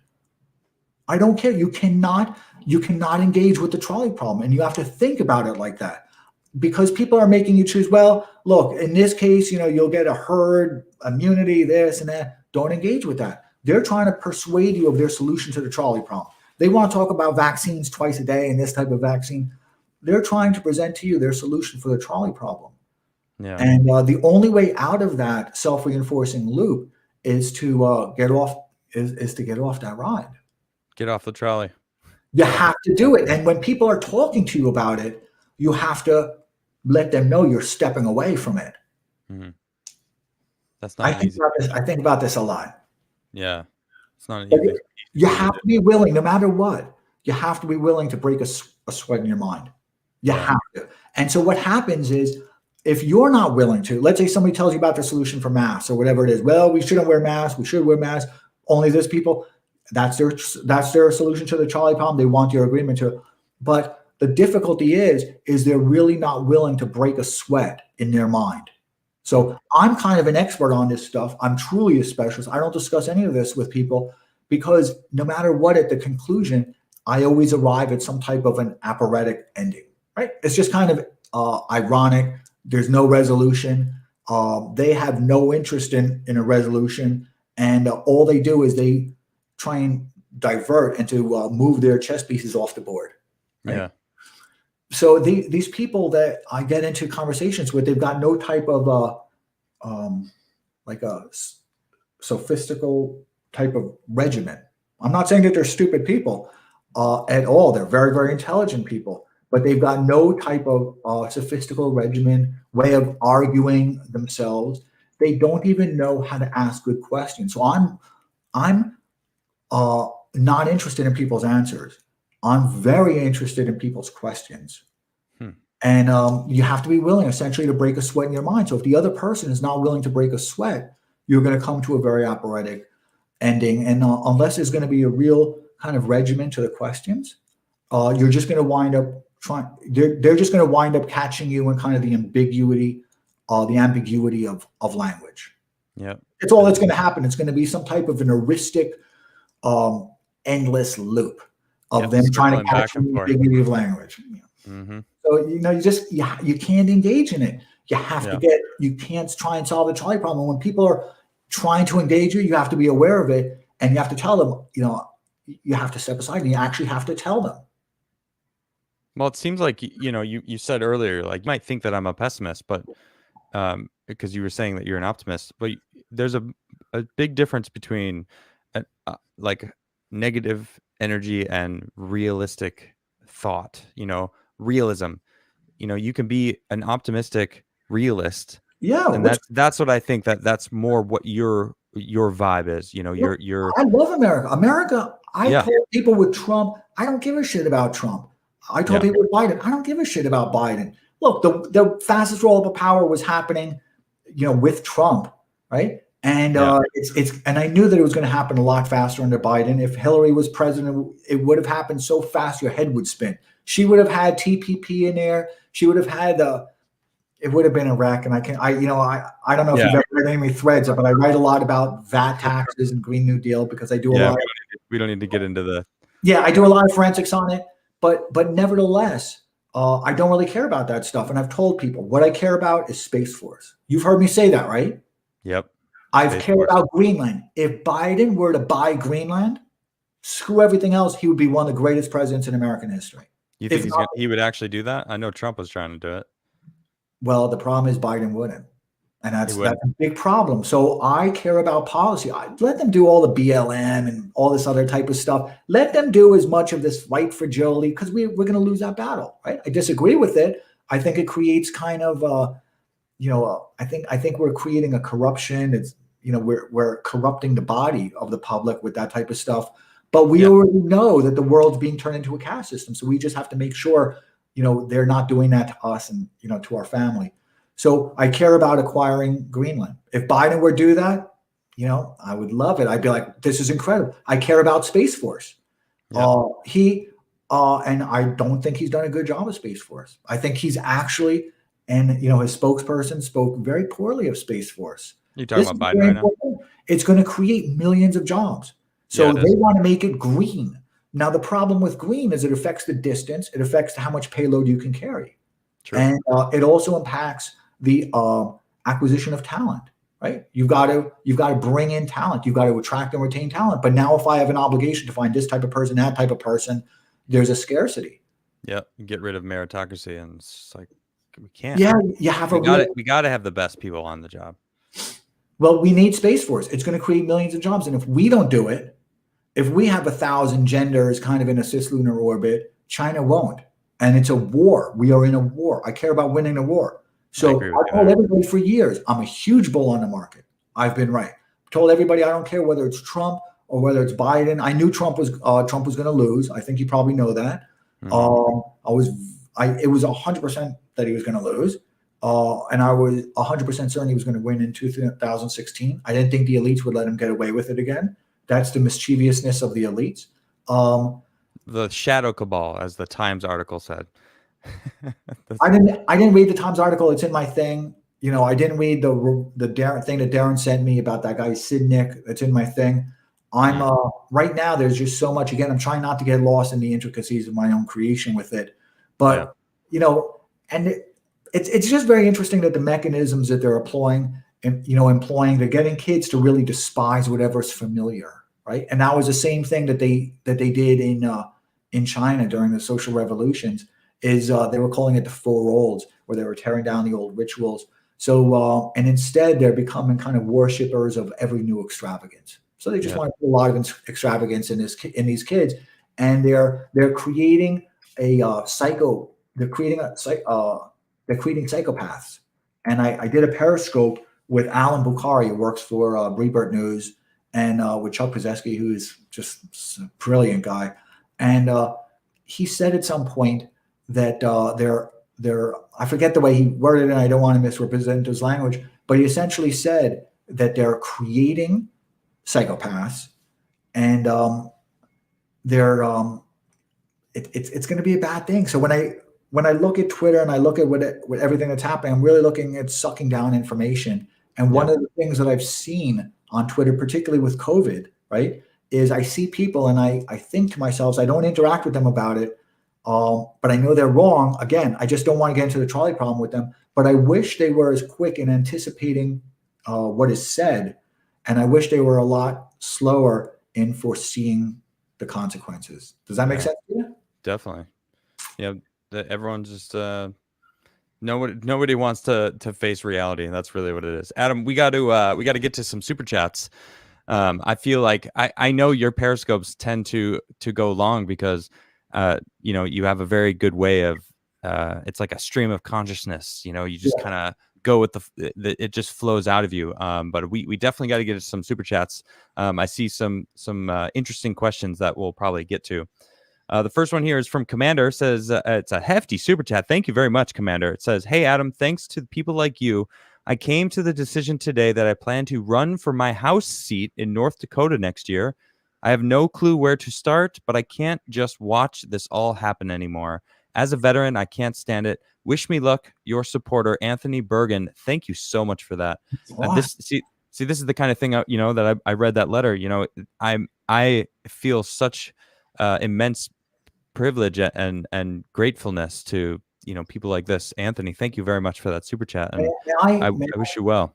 May I offer some unsolicited advice as somebody who's Please. funded a lot of campaigns? Just so To me or to Anthony? To Anthony. Anthony, go ahead. I'm so excited for him.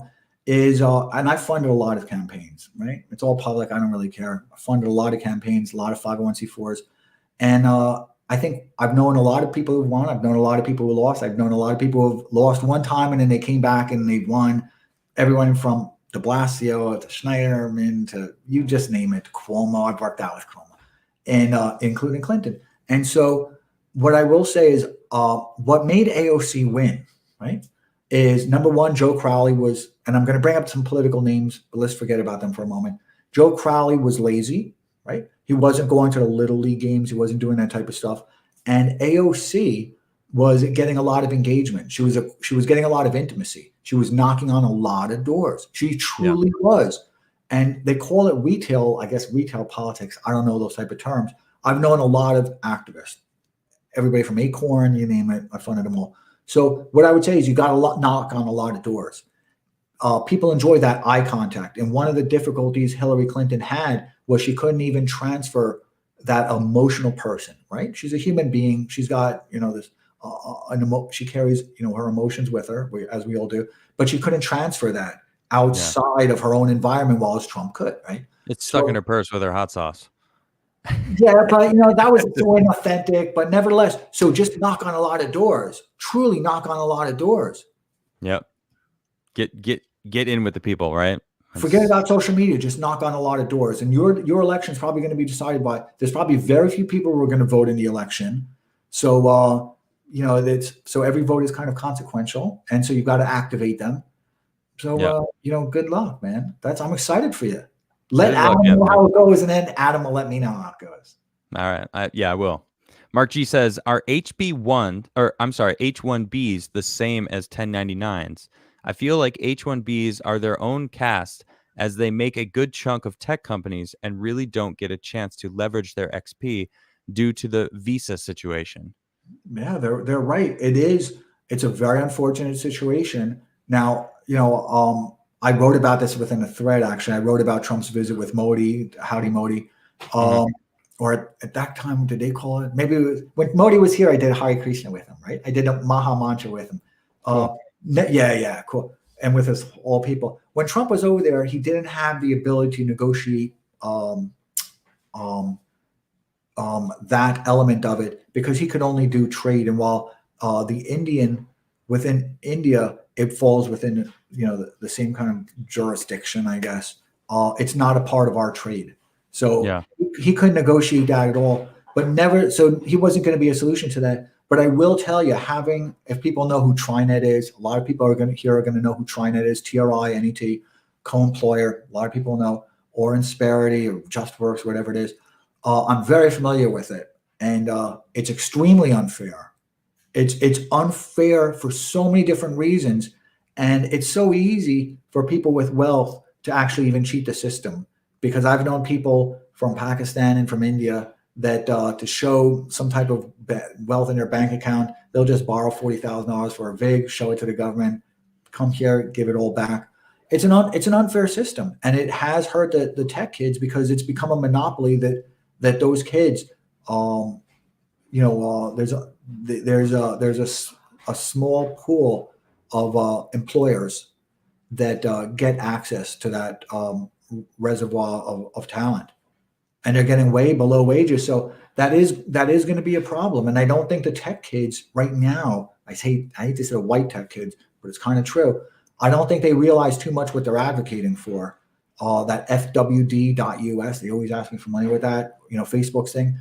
Facebook, despite all the rhetoric, is very aware of, arbitraging human capital. They're not stupid. They know how to improve earnings.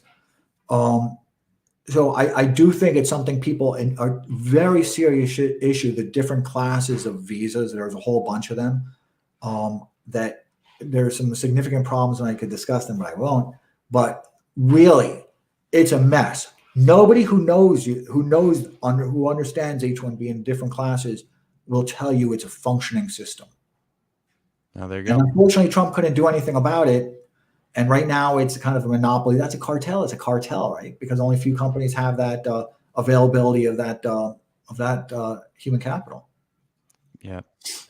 American B Savage says 2v2 match, death match. Potato head heels up versus Trump Brobert. Only rule: no outside interference. Winner gets the presidency. Really? Potato and heels up obviously is the administration there. I don't think that's going to happen, American. But interesting to imagine, though. Friendly Neighborhood Sawyer says, I see beyond. I see myself one with Crigler whiskey. I don't know if you know, I have my own coffee business. I started Crigler Coffee. It's still really delicious. I don't know if you drink coffee or not, but I have a whiskey bottle behind me here. That's actually Crigler and Crigler whiskey. Now, this was back in 1880 to about 1906. We were the #1 whiskey company in America, the Crigler family, back in the day. So 130 years ago, yeah, we were the ones who sold whiskey to government hospitals for top quality pure whiskey. How do I buy it? We can't buy it anymore. It's no longer a thing. But people have been talking to me about maybe getting the Crigler. What books on the shelves? What books are those? What books do I got? This is my songbooks throughout the years. I have all of my songs that I've written throughout the history of my music writing career, I guess. So yeah, I keep them there as a reference because sometimes a lot of those pages have like 4 lines on them, but it's like a really strong idea that I might be like, you know what, I wrote something that could fit in this song, and I'll go back and That's awesome. That's so, awesome. Yeah, it's good. I like to have them as a close at hand. Brewmaster Monk says, yo, Adam and Adam, is there a way to quantify and measure complexity? I'd have to understand what they mean by complexity, because when you think of complexity, we're probably thinking of different things. When I think of complexity right now, right, and that's just because of how engaged I am in kind of this fastest roll-up of power in history, right, is I think of in terms of how I'm observing epicycles being created to increase their complexity and to baffle the casual experts. Yeah. So I think of complexity a little bit different. So I don't know. I can be hard to answer that. Yeah, it's hard to answer that. Let's see. Brewmaster again says, speaking about space, albino midgets are going out compete everyone due to needing less calories and being very sensitive to sunlight. Is that are you just making a random observation? Maybe there's some truth in that. I don't know. Noni, thank you for that super chat. Ribs Exposed says, in understanding our own weakness, we understand the weakness of others and be amazed by another's strength and wish to possess it ourselves. And maybe be inspired by it also. I feel like it's all about who's holding that awareness. Well, let's look at that right now. Let's look at it right now, right? Let's put our stamp on what that person just said, because it's extremely thoughtful. Yeah, right? It is. Right now, we're seeing a loss of freedoms, and you're not aware of it because you're locked up. Biden just had 52 executive orders. We know the world is being changed as we're locked up. That's a given. So we're seeing these lost freedoms, and we're being asked to brave and to suffer it rather than to do something. Yep. Right? So we're making the world feeble. What the person said is very thoughtful. So I'm going to contemplate a little bit. Very thoughtful. Yeah, I like that a lot. Brewmaster Monk says, ask Townsend what he thinks of the Unabomber. It's random question, but it's not a random question. You know much about him? I don't. I've been told I should really read his manifesto. The manifesto. So I've watched a documentary about him, and there's a movie that was actually made about him, and it was very well done. And I don't know. I didn't read the manifesto, but he warns us about what's going on right now. So I know enough that he talks about the power, us losing our freedoms, and tech oligarchies, and it's kind of an eerie window into the future when he would, I don't know, when was it, in the 70s or something? I don't, or maybe 80s. But what we're seeing now, I mean, you'll actually, people have told you to read it because you'll be probably amazed at the similarities of what is actually happening to what he was basically trying to warn people what could happen if we keep going down this path of what I'm we've very been. distrustful of technology. I think very, very soon uh, that, I joke about it, but I'm not really joking. When I do my periscopes, I actually have to check to make sure I'm live. And that's because I think of it as hygiene, right? And Yeah. I think there's going to come a time where my thing can say live, but I'm really not live. I just, have the appearance of being live. And, I could be communicating with bots and not having an awareness of it. But then I think there's going to be other issues as well, which is going to be there's going to be two versions of books, right? So we're both going to be reading Great Expectations. Mine is going to be pristine. Yours won't be, and we'll never be able to make a comparison between the two. So I really should read it. Yeah, it's a good thought. You have good good Yo, people. shout out to my chat because I have a significantly awesome following. Everyone who shows up for me, they're smart, they're aware, they are questioning.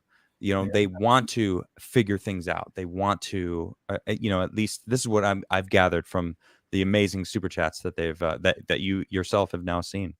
Yeah, no, it's remarkable because I've watched, right. I've got two monitors here, Yeah. and I'm watching one of them on I'm watching the comments, and I'm watching you here. Yeah. So I see some really good comments. It's pretty cool. Yeah, I try not to look at chat unless I'm at the end of the interview. Once we get into the the goods of the super chats, then I kind of pull the chat up. Yeah. Robert Wiles says Steven Crowder got locked out of his account today. I put the info on locals. Have a blessed night and life, Adam. Thank you, Robert. I appreciate that. Got locked out of his Twitter account or YouTube account. Either way, I'm not surprised at all. Steven Crowder is very blunt about calling people out and being based, as they say. But does he use poor language? I can't recall. I know he's just very bold in it. If he uses poor language or not, that's not what I'm referring to. I'm talking about who he calls out. Gretchen Whitmore for her, terrible abuse of power. You And have to learn how to word things, right? We're at a time, people are used to the way the old people operating system. You have to now imagine yourself in Renaissance times, and you have to imagine Twitter and your social engagements as a kind of a painting that you're giving to the prince. However, giving to Machiavelli, let's say you're Botticelli or something, right? You have to think of yourself as very cleverly, right, putting in some image within it that the prince is going to neglect, and his examiners, I guess, whoever cuts the checks, are going to neglect, but will have historical significance, that will mean something, right? So people now have to also have that awareness that we have to be much clever in the way we insert these messages. And so there's a way for a person to, be adversarial without, having to be bombastic. I think it depends on how much of a platform you have. Like, look at what happened with Gina Carano. She wasn't. If you go and look at her posts, I post very similar things. I call out the hypocrisy in the government. I call out the ridiculousness in the election. You have nothing to lose. Okay, I suppose that's true. She had a contract on a Disney show, so she did have something to lose. And Listen, when the world is going crazy, when there's the Overton window, and we're going through a social revolution. Okay.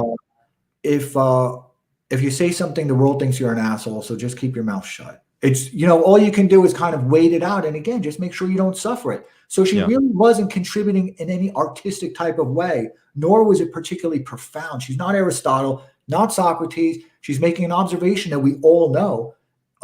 And we all know the resolution to that is going to compromise her. She's already very vulnerable. Why create the volatility? She's got nothing to gain from it. So now you have to paint these little Renaissance paintings and kind of insert it in that way. And in fact, I was just speaking with a very famous movie director. He's got a new movie coming out. So excited about it. And I don't want to give, I don't want to give him too characteristics where he can kind of be figured out, but the properties of the person where he can be figured out, or any of his movies. But they were very aware of this, and they're a liberal person, but they're very aware of the way they have to do these little cross stitches within the fabric of their upcoming movie. And it's a big part of me. So a big part of me wants to say you're wrong and be like, I don't agree, but I can't. I agree. I think you're right. I think there is a point where you have to, and people give Tim Pool a lot of shit for this, basically, because they're like, well, you're censoring yourself. You're giving in to YouTube because you're not speaking out as much as you could, as you even say. He even says it like, look, I want to say some stuff, but I'm not going to because I don't want to get banned. And it's like, people don't understand. He has something to lose. If he lost that platform that he has. He's matured a lot. He's matured a lot, and I watched it because I was enraged. And we're going to do another one of these because we got to discuss what I want to talk about. But I watched his interview on Joe Rogan with Twitter, and with Jack. He was buffoonish, and I want to be honest. He came really there buffoonish. He came there so unprepared, so ill-equipped that he wanted to come there and make these statements about, well, you kick this person off, you kick this person off, and Jack Dorsey and his lawyer were like, well, that person said this and that person said that, and then there was nothing left to talk about. So in advance of that, Tim Pool, because he's very loved, right? People genuinely really like him. Apparently, he's a very good guy.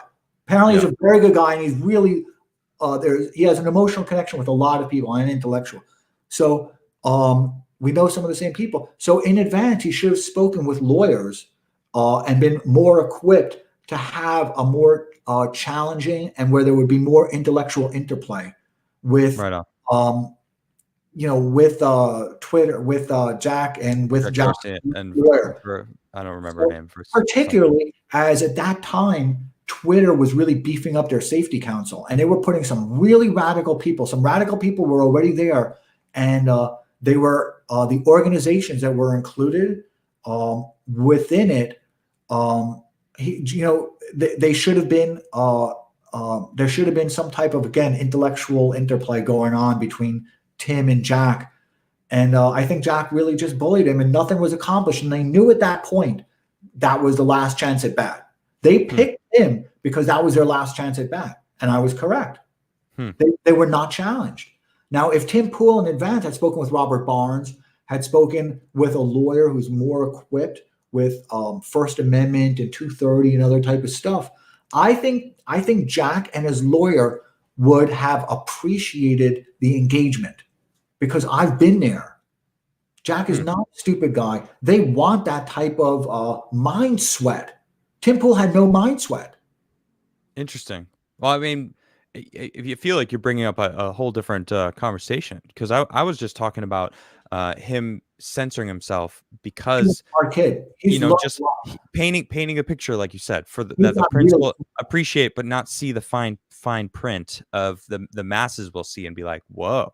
I've watched the show a couple of times because Will Chamberlain's been there, and Will and I are friends, and he's done a lot with Jack Murphy, and Jack is just such a wonderful person.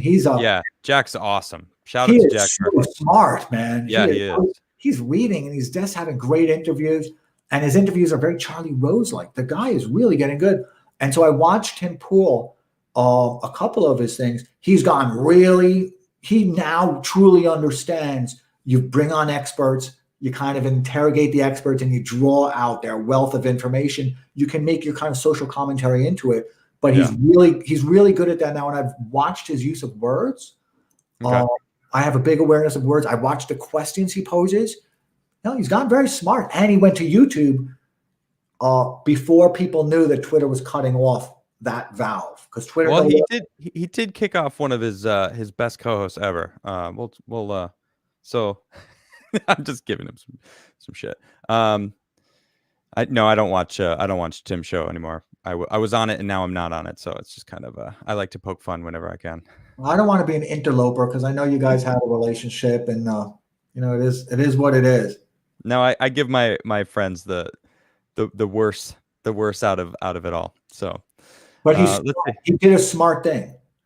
Uh, That's People debatable. intelligence expresses itself in many different ways, and in his way is much different than mine. My way is extremely cognitive, and kind of the cognition is here, but some of the social is really down here, right?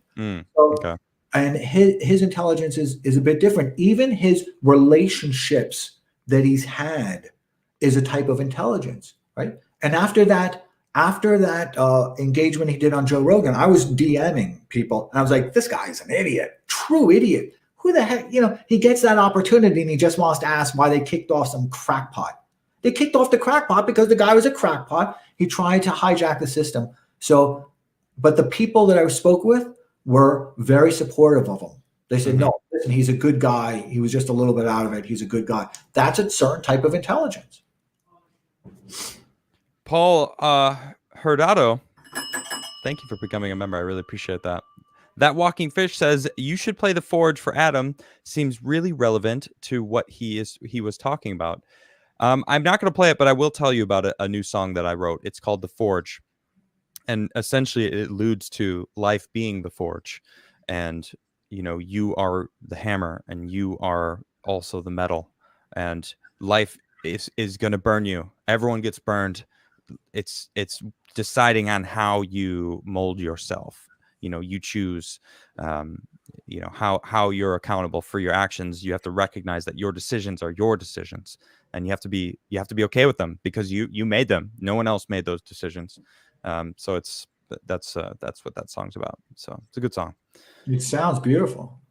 Yeah, I tune in Friday nights. I do usually I play a bunch. Half of my Friday shows are basically a jam session, just because I like jamming out. So it's fun. Jason Dixon, who actually got me this wonderful antique hotel bell. That's what I've been. Anytime someone becomes a member, I ding the bell. Jason Dixon says, "Adam, I'm not getting notifications on your stream."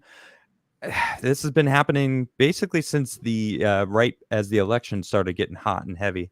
I guess it's still happening. Nothing I can really do about it, and that's one of the downfalls of YouTube. Lately, it's happening a lot. I have noticed, because I get notifications on you also, and I get notifications on probably about 20 people. Ron Coleman, Sunrich, just about, but also my meditation stuff. My devotional music and whatever it is. Haven't been getting notifications. It's kind of weird. Interesting. So even just like motivational music, it's not political. It's not anything. It's just the notification system in general. Yeah, it's very odd. And in fact, I even reached out to a person who's well known on his YouTube, and I was like, "Listen, I just want to let you know this. I'm not getting anything." Yeah. Yeah, I don't know what to. The only thing I could do is just keep moving forward, and keep doing my show. Brewmaster Monk again says we are becoming solipsistic because of the lack of reality testing. The events / attitudes we use to engage in assertive mating have been subverted and disrupted by technology and secret cabals. That's a hot take. Yeah, solipsistic. That's a new word. What is the definition of that? You've used it a couple times tonight. So let's break that down. The way they actually kind of utilized it was actually very good, because that's what it is. It's a person whose entire reality is themselves. Okay. Does that make sense to you? So yeah. So we're becoming that. The reality is all us, in a sense. No, I didn't say it's not all us. That's just what the person said. The reality is not all us. The reality is me. And that's why you can have a plurality of languages and even a plurality of genders, because everybody just exists to themselves. Yeah. But that's what the person was suggesting within mating and everything like that. Very interesting.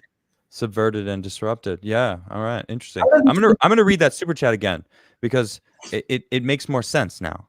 We are becoming solipsistic because of the lack of reality testing. The events, attitudes we use to engage in assortive mating have been subverted and disrupted by technologies and secret cabals. It's So can you ask that person a question? What is a I think Brewmaster is still here. Go ahead. what do they conceive of with a reality test? Yeah. Brewmaster, if you're still, just tag me in the chat and just with your response, and I'll look out for it. Yeah, and kind of what I'm asking is not just a test, right? I'm asking in the same spirit as the person is generously giving us. I'm asking kind of for the conceptual framework because I understand there's it's a difficult question. Yeah. All right, well, we'll come back to that. Spanky says, I tip so hard for a Bryson and Carlin show. I may try to make that happen because I know that there's some friction between those two. So maybe. Again, Spanky says, I cannot properly cook cream of wheat. Someone help. Nothing I can do about that from here.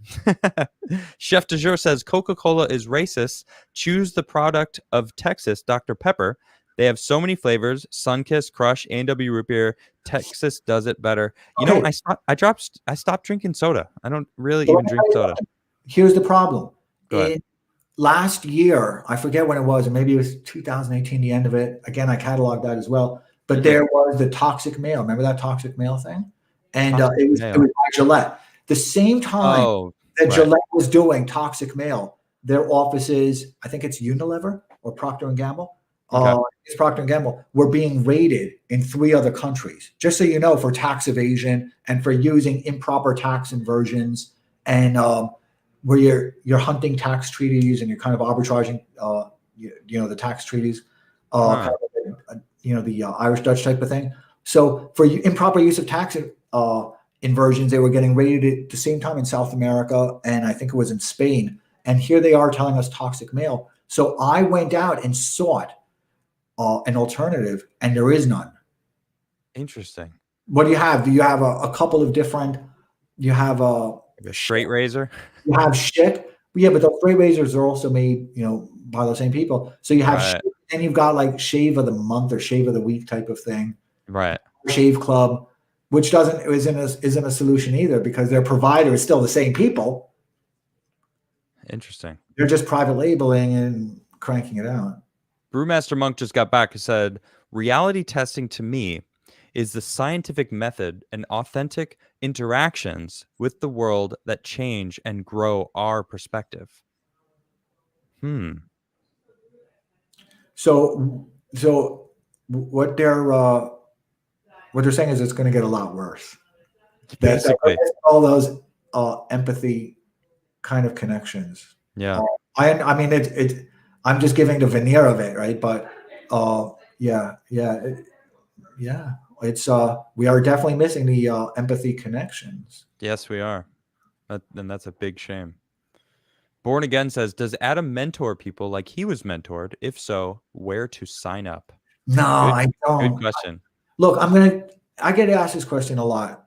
And check out his website, everyone. If you have, look, I got it pulled up right here. No, all I put there, AdamTownsend.me. It still gives you a little insight into. Well, scroll down, because forget that one. That one was just a thing. Forget that one. Here's where it gets very interesting, because here I get a chance to talk about finance, which is really which is really what I enjoy more. And so my family office, we create very kind of intricate type of things because we're interested in finance and we're making investments. But I try and distill it for the enjoyment of everybody else. So I was just in Bolivia. Go back to that post. I was just in Bolivia, and I shared with everybody. I love what you do. Did you do this yourself? Did you draw this? I did. Have someone do that? No, these are just like apps that I use. Oh, okay. I think it's cool. I like that though. Yeah, and I thought that was really interesting. So that one was where I just distilled some Thomas Sowell, where he did. He's great. What was it called? The Anointed, and he did kind of a retrospective on anointed ones who have come before. And again, they're anti-consequentialism. I don't know if he used that word. I think that was a person who's giving me guidance on philosophy. But I'm going to tell everybody, I do appreciate that opportunity. So thank you very much. Yeah, And and follow him on all. So down below, actually, you'll find his Twitter, you'll find his YouTube page, and then of course the website here. I don't pay attention to YouTube. So let me answer the person's question because Sure. it's a very Actually, interesting. yo, why don't you answer it? Go ahead. So I get this question a lot, and I was not only in offering in asking me, but also how to, right? How do you acquire a mentor? So my parents, I was a nuclear explosion, right? So a nuclear explosion has to be channeled, or else it's destructive, right? Or they kept it in a small containment and then they burst. Um, and I realized that I was a nuclear explosion, that I needed to be properly channeled. I sought out mentors.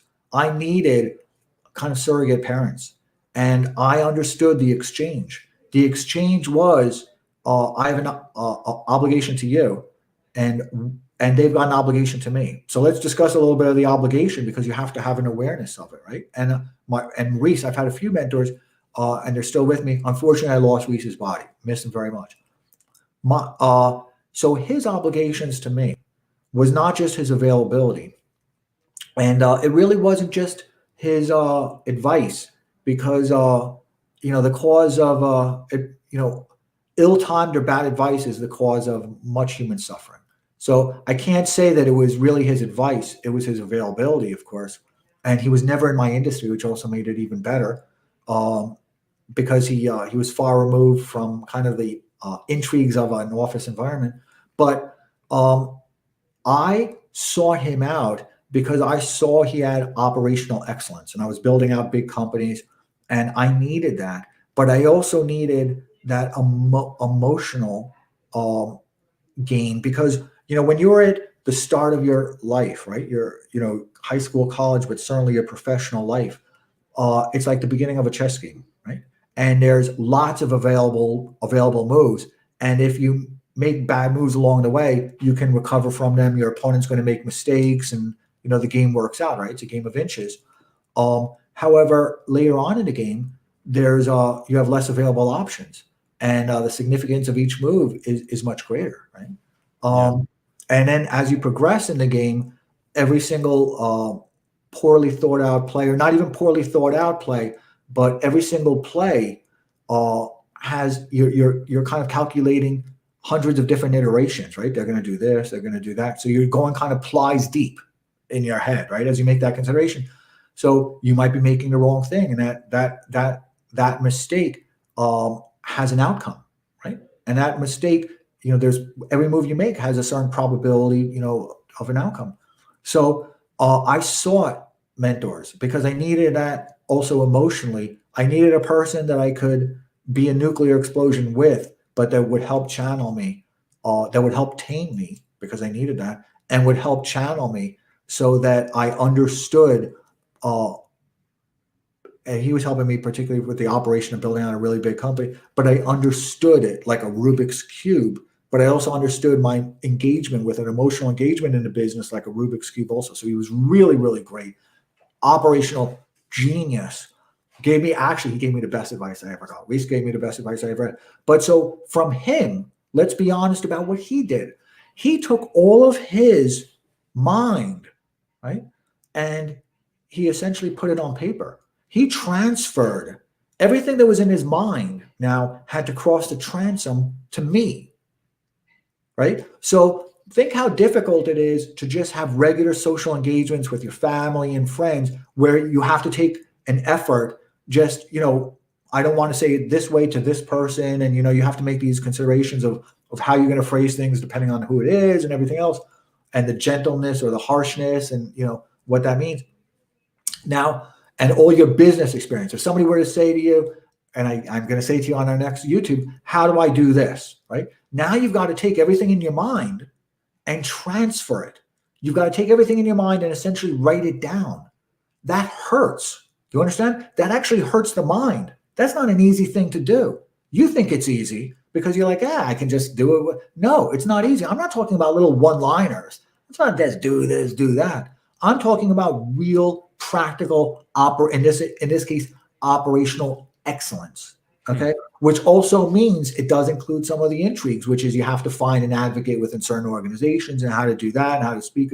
So, but it's excruciatingly painful to take what's in your mind, 50 years of what's in your mind, and all of those experiences and all of those interactions and all of those transactions, and now have it cross the transom, transfer it to another person.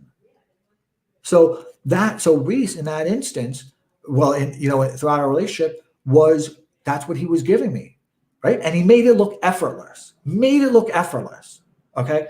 But and what I did was be appreciative and understand his extraordinary effort. And in his last years, as he was declining and he began to suffer Alzheimer's, I used to go over to his house at least once a week and read him books about himself. I'd read Ted and Me Against the World, right? Which is what he wrote, explaining kind of the formation of CNN. I would read the books about Ted Turner. They were close. We would talk about Ted Turner's girlfriends.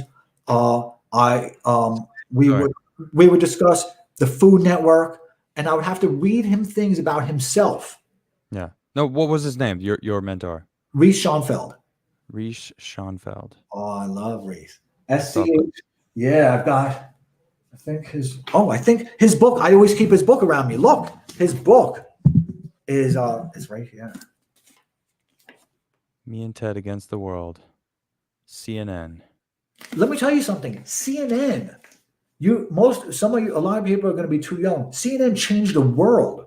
People think of it as this shit little thing that it is now. It's a little psyop now. I don't watch news, but it is what it is, right? As certainly has changed over the years. It's, as that person might say, it's an inadequate reality test. Okay, so but CNN in its time changed the world. Do you understand that they were getting military intelligence before the Pentagon was? Wow, I didn't know that. The CIA and the Pentagon actually had satellites. They had a direct link to CNN because CNN was getting all the surveillance from all their places. CNN was there. The stories I've heard, I mean, I can just tell you. When did CNN become a thing? What year was that? It started in 1979. 1979, okay. It launched in 1980.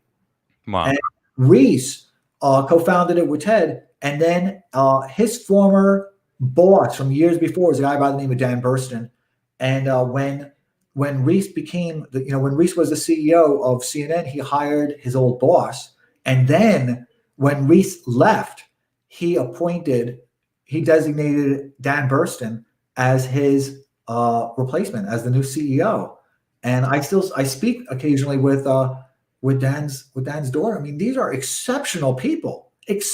People. But you've got how did you find them in the first place? I sought him. So Nancy and I, what is that? We give in the paper, New York Times, when you were looking for a job, like what? No. So Nancy and I went to a fundraiser. I think it was for the Center for Investigative Reporting, and he was there with Cy Hirsch and some other people. And when I heard he was the co-founder of CNN, because people are like, do you know who you're talking to? I was appreciative of his time, right? Because I'm not his peer, right? I could be worth $1 billion. I'm not going to found CNN. Yeah. You are not Mark Zuckerberg's peer. You are never going to build a Facebook. You are not Tom Cruise's peer. You're never going to have be America's greatest actor. You're not Elon Musk. So the first thing is I recognize that I'm not dealing with a peer. I have to be very respectful of my language, very aware of what I'm saying to them, and have an emotional appeal to them. So I said, look, it's great. I'm doing this in my life right now. And I proposed going for a dinner. So, we went for a dinner with, always do it with your significant other, right? The emotional connection really happens when you do it with your significant other. If you have one. If you don't, acquire one, right? It's part of the exchange. Just bring one along, like rent a runway, just bring one along. Oh, because if you're an obsessive guy about business, they're an obsessive person, which is they're going to be, because that's the person you're seeking out. 99 times out of 100, the wife's not going to be like that. My wife is always very calm. She's very successful. She has a large company, different type of personality, different type of ambitions, different ways of expressing it, different types of happiness and contentment. My baseline is it doesn't make a difference, but her communication skills. So we went on a double date. We went for a dinner, loved each other, right? But it was really the women who bonded. And I understood that, but I wanted him as a mentor. I really wanted him as a mentor. So I continue to encourage the women to bond, because Pat, Reese's wife, Pat O'Gorman, is still one of my wife's best friends, if not even her best friend. And Pat is 87 years old now. They're still best friends. And they just had this emotional connection. They understood each other. And Pat is like, she's awesome. And they just understood each other. They both understood each other, and that allowed Reese and I to trust each other more, because if our spouses trust each other, they're going to trust us, right? So, so we just went for a lot of dinners. Then I said, let's go to a Broadway show, and I got the tickets. I arranged for them to be picked up. What was the name of the show? What show did you go see? I think I went to a burlesque show with them. All right, not what I was expecting to hear, but okay. No. People are human, right? I'm not trying to deceive myself. Do you understand that? Yeah. I'm going to go to something I'm not going to do it, but I'm going to take them to an opera or something. I don't like opera. But at that point, I was very engaged in deception of myself. So it was probably just because the burlesque thing sounded a lot funner. So we went to the burlesque thing. His wife couldn't make it. So Reese and I just went. And we just had a great time. I mean, neither one of us are lascivious people. We had a great time. We understood you can appreciate something and then walk away from it. We loved it. Nancy didn't want to see it. Pat didn't want to see it. And then we just kept on. And he understood as my business, because I was like, this is what's happening to me. This is what's happening to me. And he would give me great advice, and I wouldn't always listen to his advice. But bad advice, advice itself, unsolicited advice, is the cause of much human suffering. None of the advice he gave me was unsolicited. I was actually asking for it, and I understood the impermanence of good advice, which is also something that's important. Good advice yesterday is not good advice tomorrow. So Reese and I just became, but he would look at all the effort. You think it's easy. You think it's easy because you hear people writing books. I'm writing a book about manhood or how to get a baby. That's stupid shit, right? I could do that at the gym, right? That's nothing. I'm talking about the wealth of somebody who has been there, done that for 40 years. Yeah. Taking that out of their head is really difficult. And they've got to really trust you, because they're like, I'm going to do this extraordinary emotional effort. I'm going to give birth. I want to know that child is going to happily receive this. And so when he was passing, I used to read him from his own book. And then there are lots of articles about, the Food Network. I would call up Lou Dobbs. I say, look, Lou, this is what's happening. I called up Patrick Buchanan. I said, Pat, this is what's happening.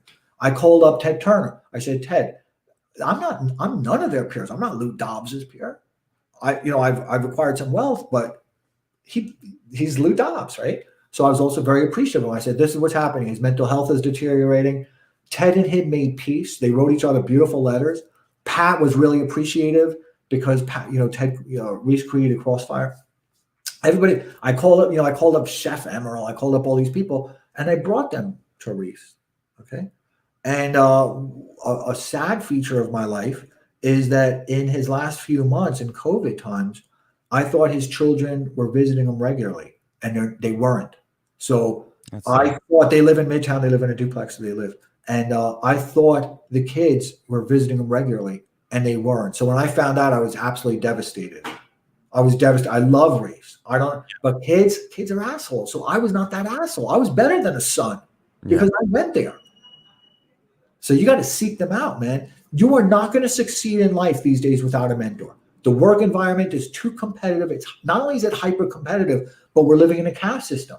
So the strata is much more difficult for a person to get social and economic mobility, and it's just going to be more pronounced. Humans have gotten around by passing on knowledge, right? So finding the person that does and is successful doing what you are interested in doing.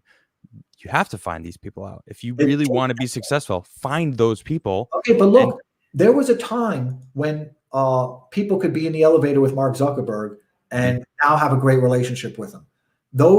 Mark Zuckerberg is an absentee landlord. Jeff Bezos hasn't set foot in Amazon, I can tell you, maybe once or twice. The guy lives in Texas in this huge freaking ranch.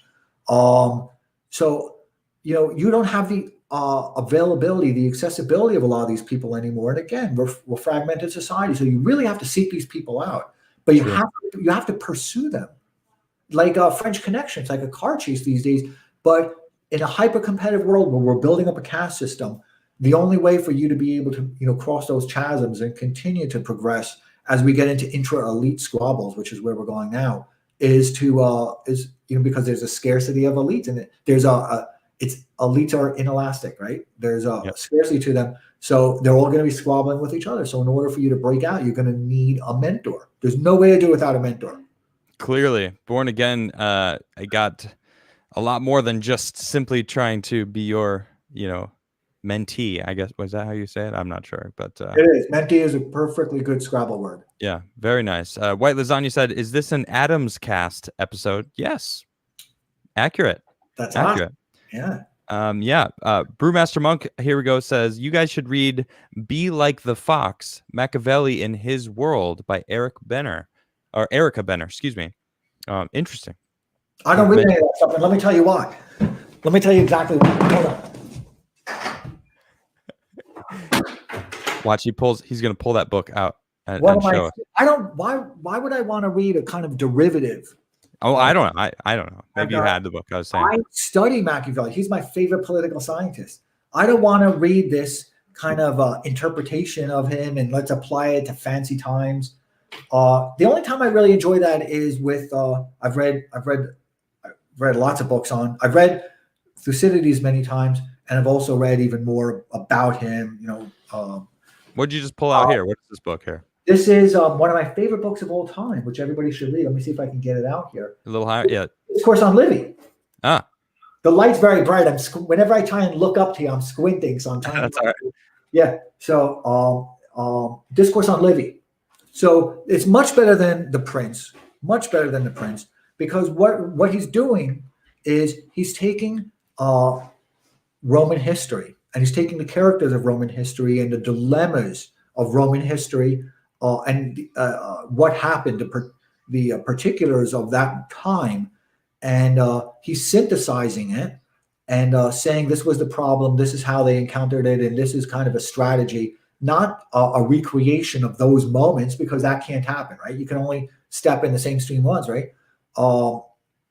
But looking at kind of the way Scott Adams looks at, he's very, very good at kind of doing postmortems on ideas. He'll take an idea and then he'll say, well, this is the idea. Let's twist it around this way and see how this works. And he's very good at that, right?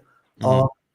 Machiavelli is even better. And he does it with the history of Rome and of Roman times. And there's just a lot of characters in it, and you're going to love it. And so don't read the derivatives. Read Thucydides. Right? Read the real stuff. And then it's going to be a little bit difficult. So then you go back, not because it's a difficult book, but there's a lot of characters in it. Then go back and do the great courses that Kenneth Harl did, and then go back and read the book again. Then read Victor Davis Hanson, go back and read the book again. You're always going to take something new. None of this is new. None of the morphing and mutations of language is new. None of it. All this has happened before.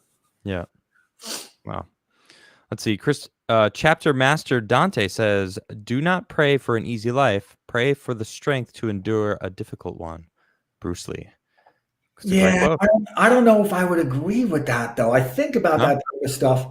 I don't know, because I think I think people are conditioned to suffer, and I don't think that's wise, that people are being conditioned to suffer. I think exactly the opposite. I think people should be much more Homeric and have a lot more kind of virtue. So, well, I mean, so the opposite would be pray for an easy life. Don't pray for the strength to endure a difficult one. Yeah, I don't know. I got to think about that, because I don't know. I think something about it throws you off. Well, we have to take a look at kind of the actuals, right? We take a look at politicians that kind of use this, and I'm switching to my other monitor right now because this one went out of battery. So, but we have to look at the actuals, the appearance of religion, right? And then we have to look at the actual practice of it, because they're two different things. Well, I So don't know if this is necessarily bringing religion into this, because it's like, what does it mean to pray? To me, it's to, you know, put put an idea into the air that you want to have happen for yourself. So I think to pray to each person is a little different, but when the last time you prayed? uh, well, that what does praying mean? Like But you use that as an example. well, I mean, so what I wanted was to, you know, the last time I prayed, I don't really, I don't know. It's a Well, so like, I believe in religions. I think it's extremely important for society, and perhaps this person would agree with me that mhm, I don't I don't evaluate in terms of a people operating system, right? I don't evaluate. And now let's look at the kind of the big system. And I'm gonna have to switch monitors in a second, but for a people operating system, right, where mhm, we're having an assault, right, against religion, just an absolute assault. Everybody knows it. It's an absolute assault. People aren't allowed to go to churches. They're being criticized and all the things that they said in congressional hearings, the dogmas with you, whatever. But so in a people operating system, right, you need to have you evaluate a religion by not by its truth content. Right? That's you don't want to do that, but for its consequences on a society. Does that make sense to you? So mhm, you're looking at it two different ways now. So now what's being suggested is that I'm being asked to be brave and to suffer rather than to do. And this is what's happening with COVID right now. I don't want to be freaking brave. I don't want to suffer. I want people to do because we're making the world feebler by suffering and being brave. We're being asked to bear injuries rather than to avenge them. yeah, interesting. Now looking back at this quote, it's like I could see that. It's like, why should we live life that way when we could live life better in a better way? I think about this stuff a lot. I really Yeah, do. I think I about see it it. a lot. That's good. I'm gonna skip this one super chat to this last. Oh no, this one right here. IWD just says, "I'm curious as to how your guest can be so optimistic when scholasticism it was one of the social manias that preceded the collapse of the Western Roman Empire, China, and Europe in general in the 20th century." Well, because you mentioned China and I'm a certain specialist on certain things and I have a Right. really deep familiarity with it, let me just say something that should be said with more frequency, but the media, goes for the bigger check, and the media can't rely on subscribers anymore because it's very difficult to forecast these days. With people boycotting everything, the media can't reliably forecast revenue and project revenue when everyone's boycotting each other, right? You can't. So there's a lot of volatility to your earnings. So they're like, China's giving me money. China pays them above market rates, and they broadcast and diffuse a lot of Chinese propaganda. Chinese is a much more unstable socially and economically than the U.S. You just don't see it. So the mainland is really suffering. I want you to have an awareness of that. So in the US, I'm extremely bullish because I'm not nostalgic. I don't think it was that great before, right? I didn't learn the way it was before. I just didn't have Black Lives Matter and white fragility and all that nonsense. But I understand that as nonsense. And I think politically we all understand that as nonsense. And they're creating a caste system in front of us. They're creating I think he goes by the last refugee too on Twitter. Sundance Conservative Treehouse sent me a message after Lee Smith. I did a Periscope with Lee Smith. Lee Smith wrote a great article called "The 30 Tyrants," and it's about what we're going through now. And then I did a Periscope with him, and somebody asked, "Do you think they want us to know?" And Lee Smith, because they're not wearing masks and they're doing all this type of stuff, he says they want us to know. That's the whole point. They want us to know. So I know, right? So if I know that they're creating a classist system, I want to be on the other side of the classist system, right? I want to be on the better side of it, right? Yeah. So on that side of it, it's going to be freaking great. Are you kidding me? Awesome. People are going to be living in space. People are going to be living in cislunar orbit. Millions of new jobs in hospitality. Hundreds of thousands of people living on the moon and mineral wealth and just new energies, entire new systems of commerce. It's just a beautiful thing. So I'm very excited. I don't really think about, I see that Biden is, doing what Biden does. And I anticipate, kind of, and I've thought about this a lot. And I used to tweet this, right? I was tweeting this in March. It would nevertheless. But I kind of disengage emotionally from the politics. And that's very helpful. And you should try and do the same. And so if you, not easy, but you have to do it. Yeah. So then that's what you have to, in your daily planner, you have to be able to observe that in your own behavior. You can't just rely on yourself saying, well, I did it again, because you're only going to capture 3 of the 10 times that you do it, right? You've got to have a daily planner. Forget about what time you brush your teeth, all that type of stuff. But what time I got out of bed, I have to watch my depression, right? That's what I have to watch, because I know where a certain base level is. And when I get to that, I've got to do a check, and maybe I'll go on vacation, read new books. Sometimes I just have to get out of bed earlier, which is usually the case, right? But then on your daily planner, on that part of it, page 2, right? You put don't go into the trolley problem. That's a big part of it. You got to put that, the trolley problem. So, and mine, the one that saved my life was, am I deceiving myself? Do I feel depressed? Right? Because I was very depressed. I didn't feel my life had a purpose at that time. I felt I had burnt myself out, and I didn't know what to do now that I had free time. So that was the one that saved my life. But I would say that I've done a million iterations of it. If one of them for a person was I engaged in this trolley problem? Was I listening to people? Did I become a participant in a trolley problem? Did I become a participant in kind of a Saw? You know those movies, Saw, Jigsaw? Yeah, I've seen the first. People would wake up and they're like being tortured, right? And he would conceive of new ways to cause pain to people. That's what the trolley problem is, right? So did I become a participant in this? And one of them has to be to emotionally disengage from politics. You have to emotionally disengage. So when you say, how am I bullish? I'm extremely bullish on America. Look at the markets.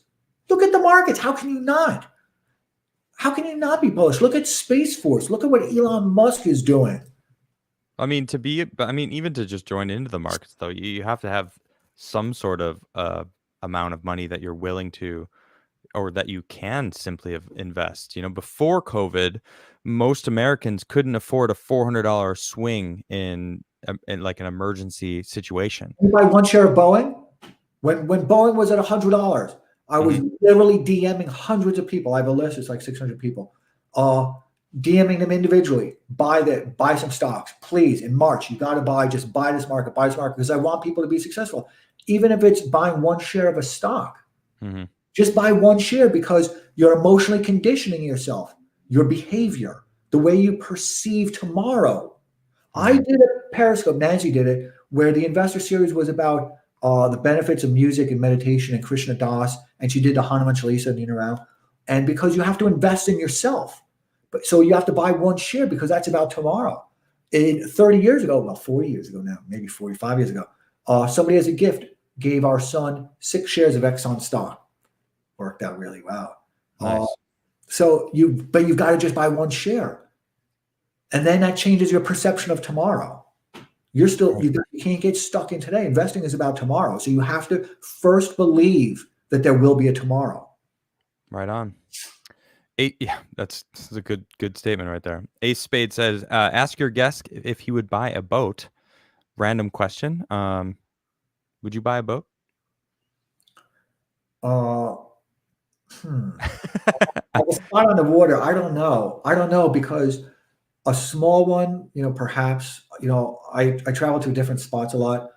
Maybe a small one, not a bigger one, because I don't want to do that whole crew thing. I know people who have done that. No, I wouldn't, and I get seasick. That's actually the reason I get seasick. Now that I think about it, every time I've been on a boat, I get sick. So that's probably okay.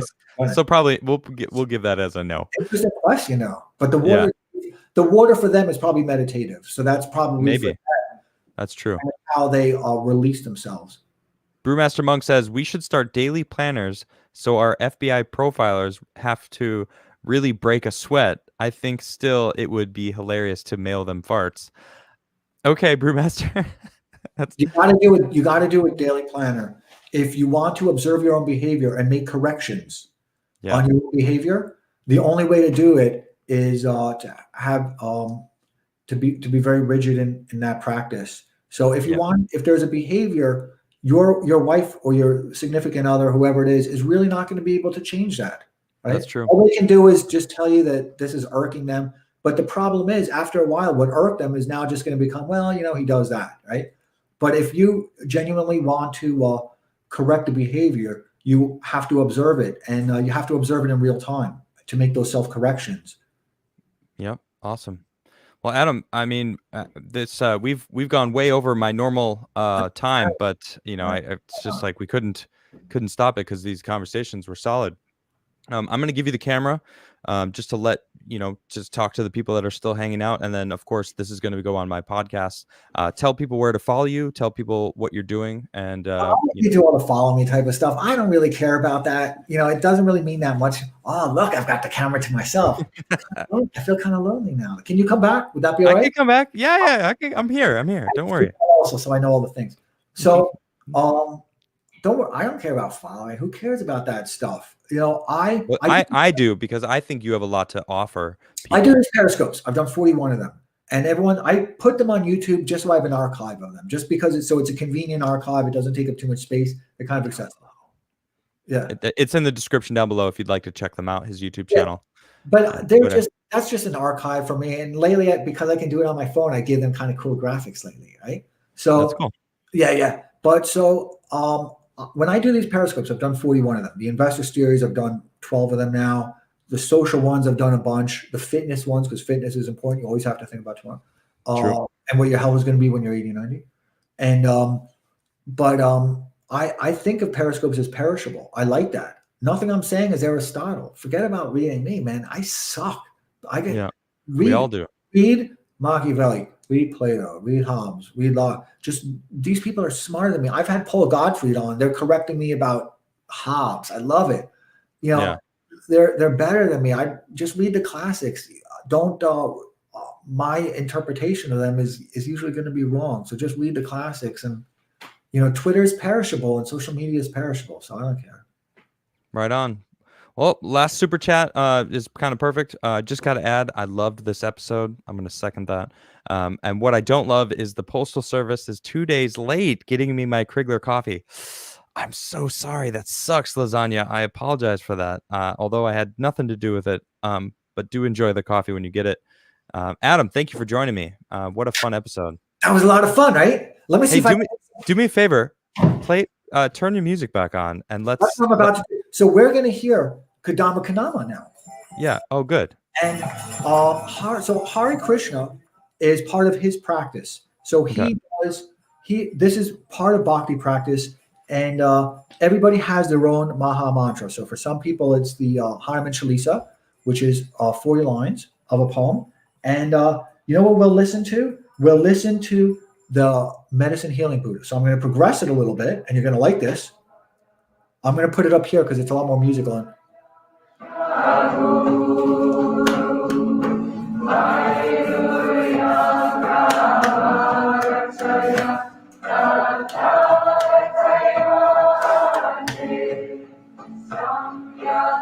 Thank you for tuning in, everybody. I will be back tomorrow at 6:30 here on Adam Cast IRL. I'll stay here. Click the button. I'll stay with you. What's up? Click the button and I'll stay with you. Cool? Click the what? When you click leave, right? And I'll stay with you for a second. Oh yeah. No, we're still gonna talk, but I just gonna end the stream. You guys all have a great night, and I'll see y'all next time on Adam Cast.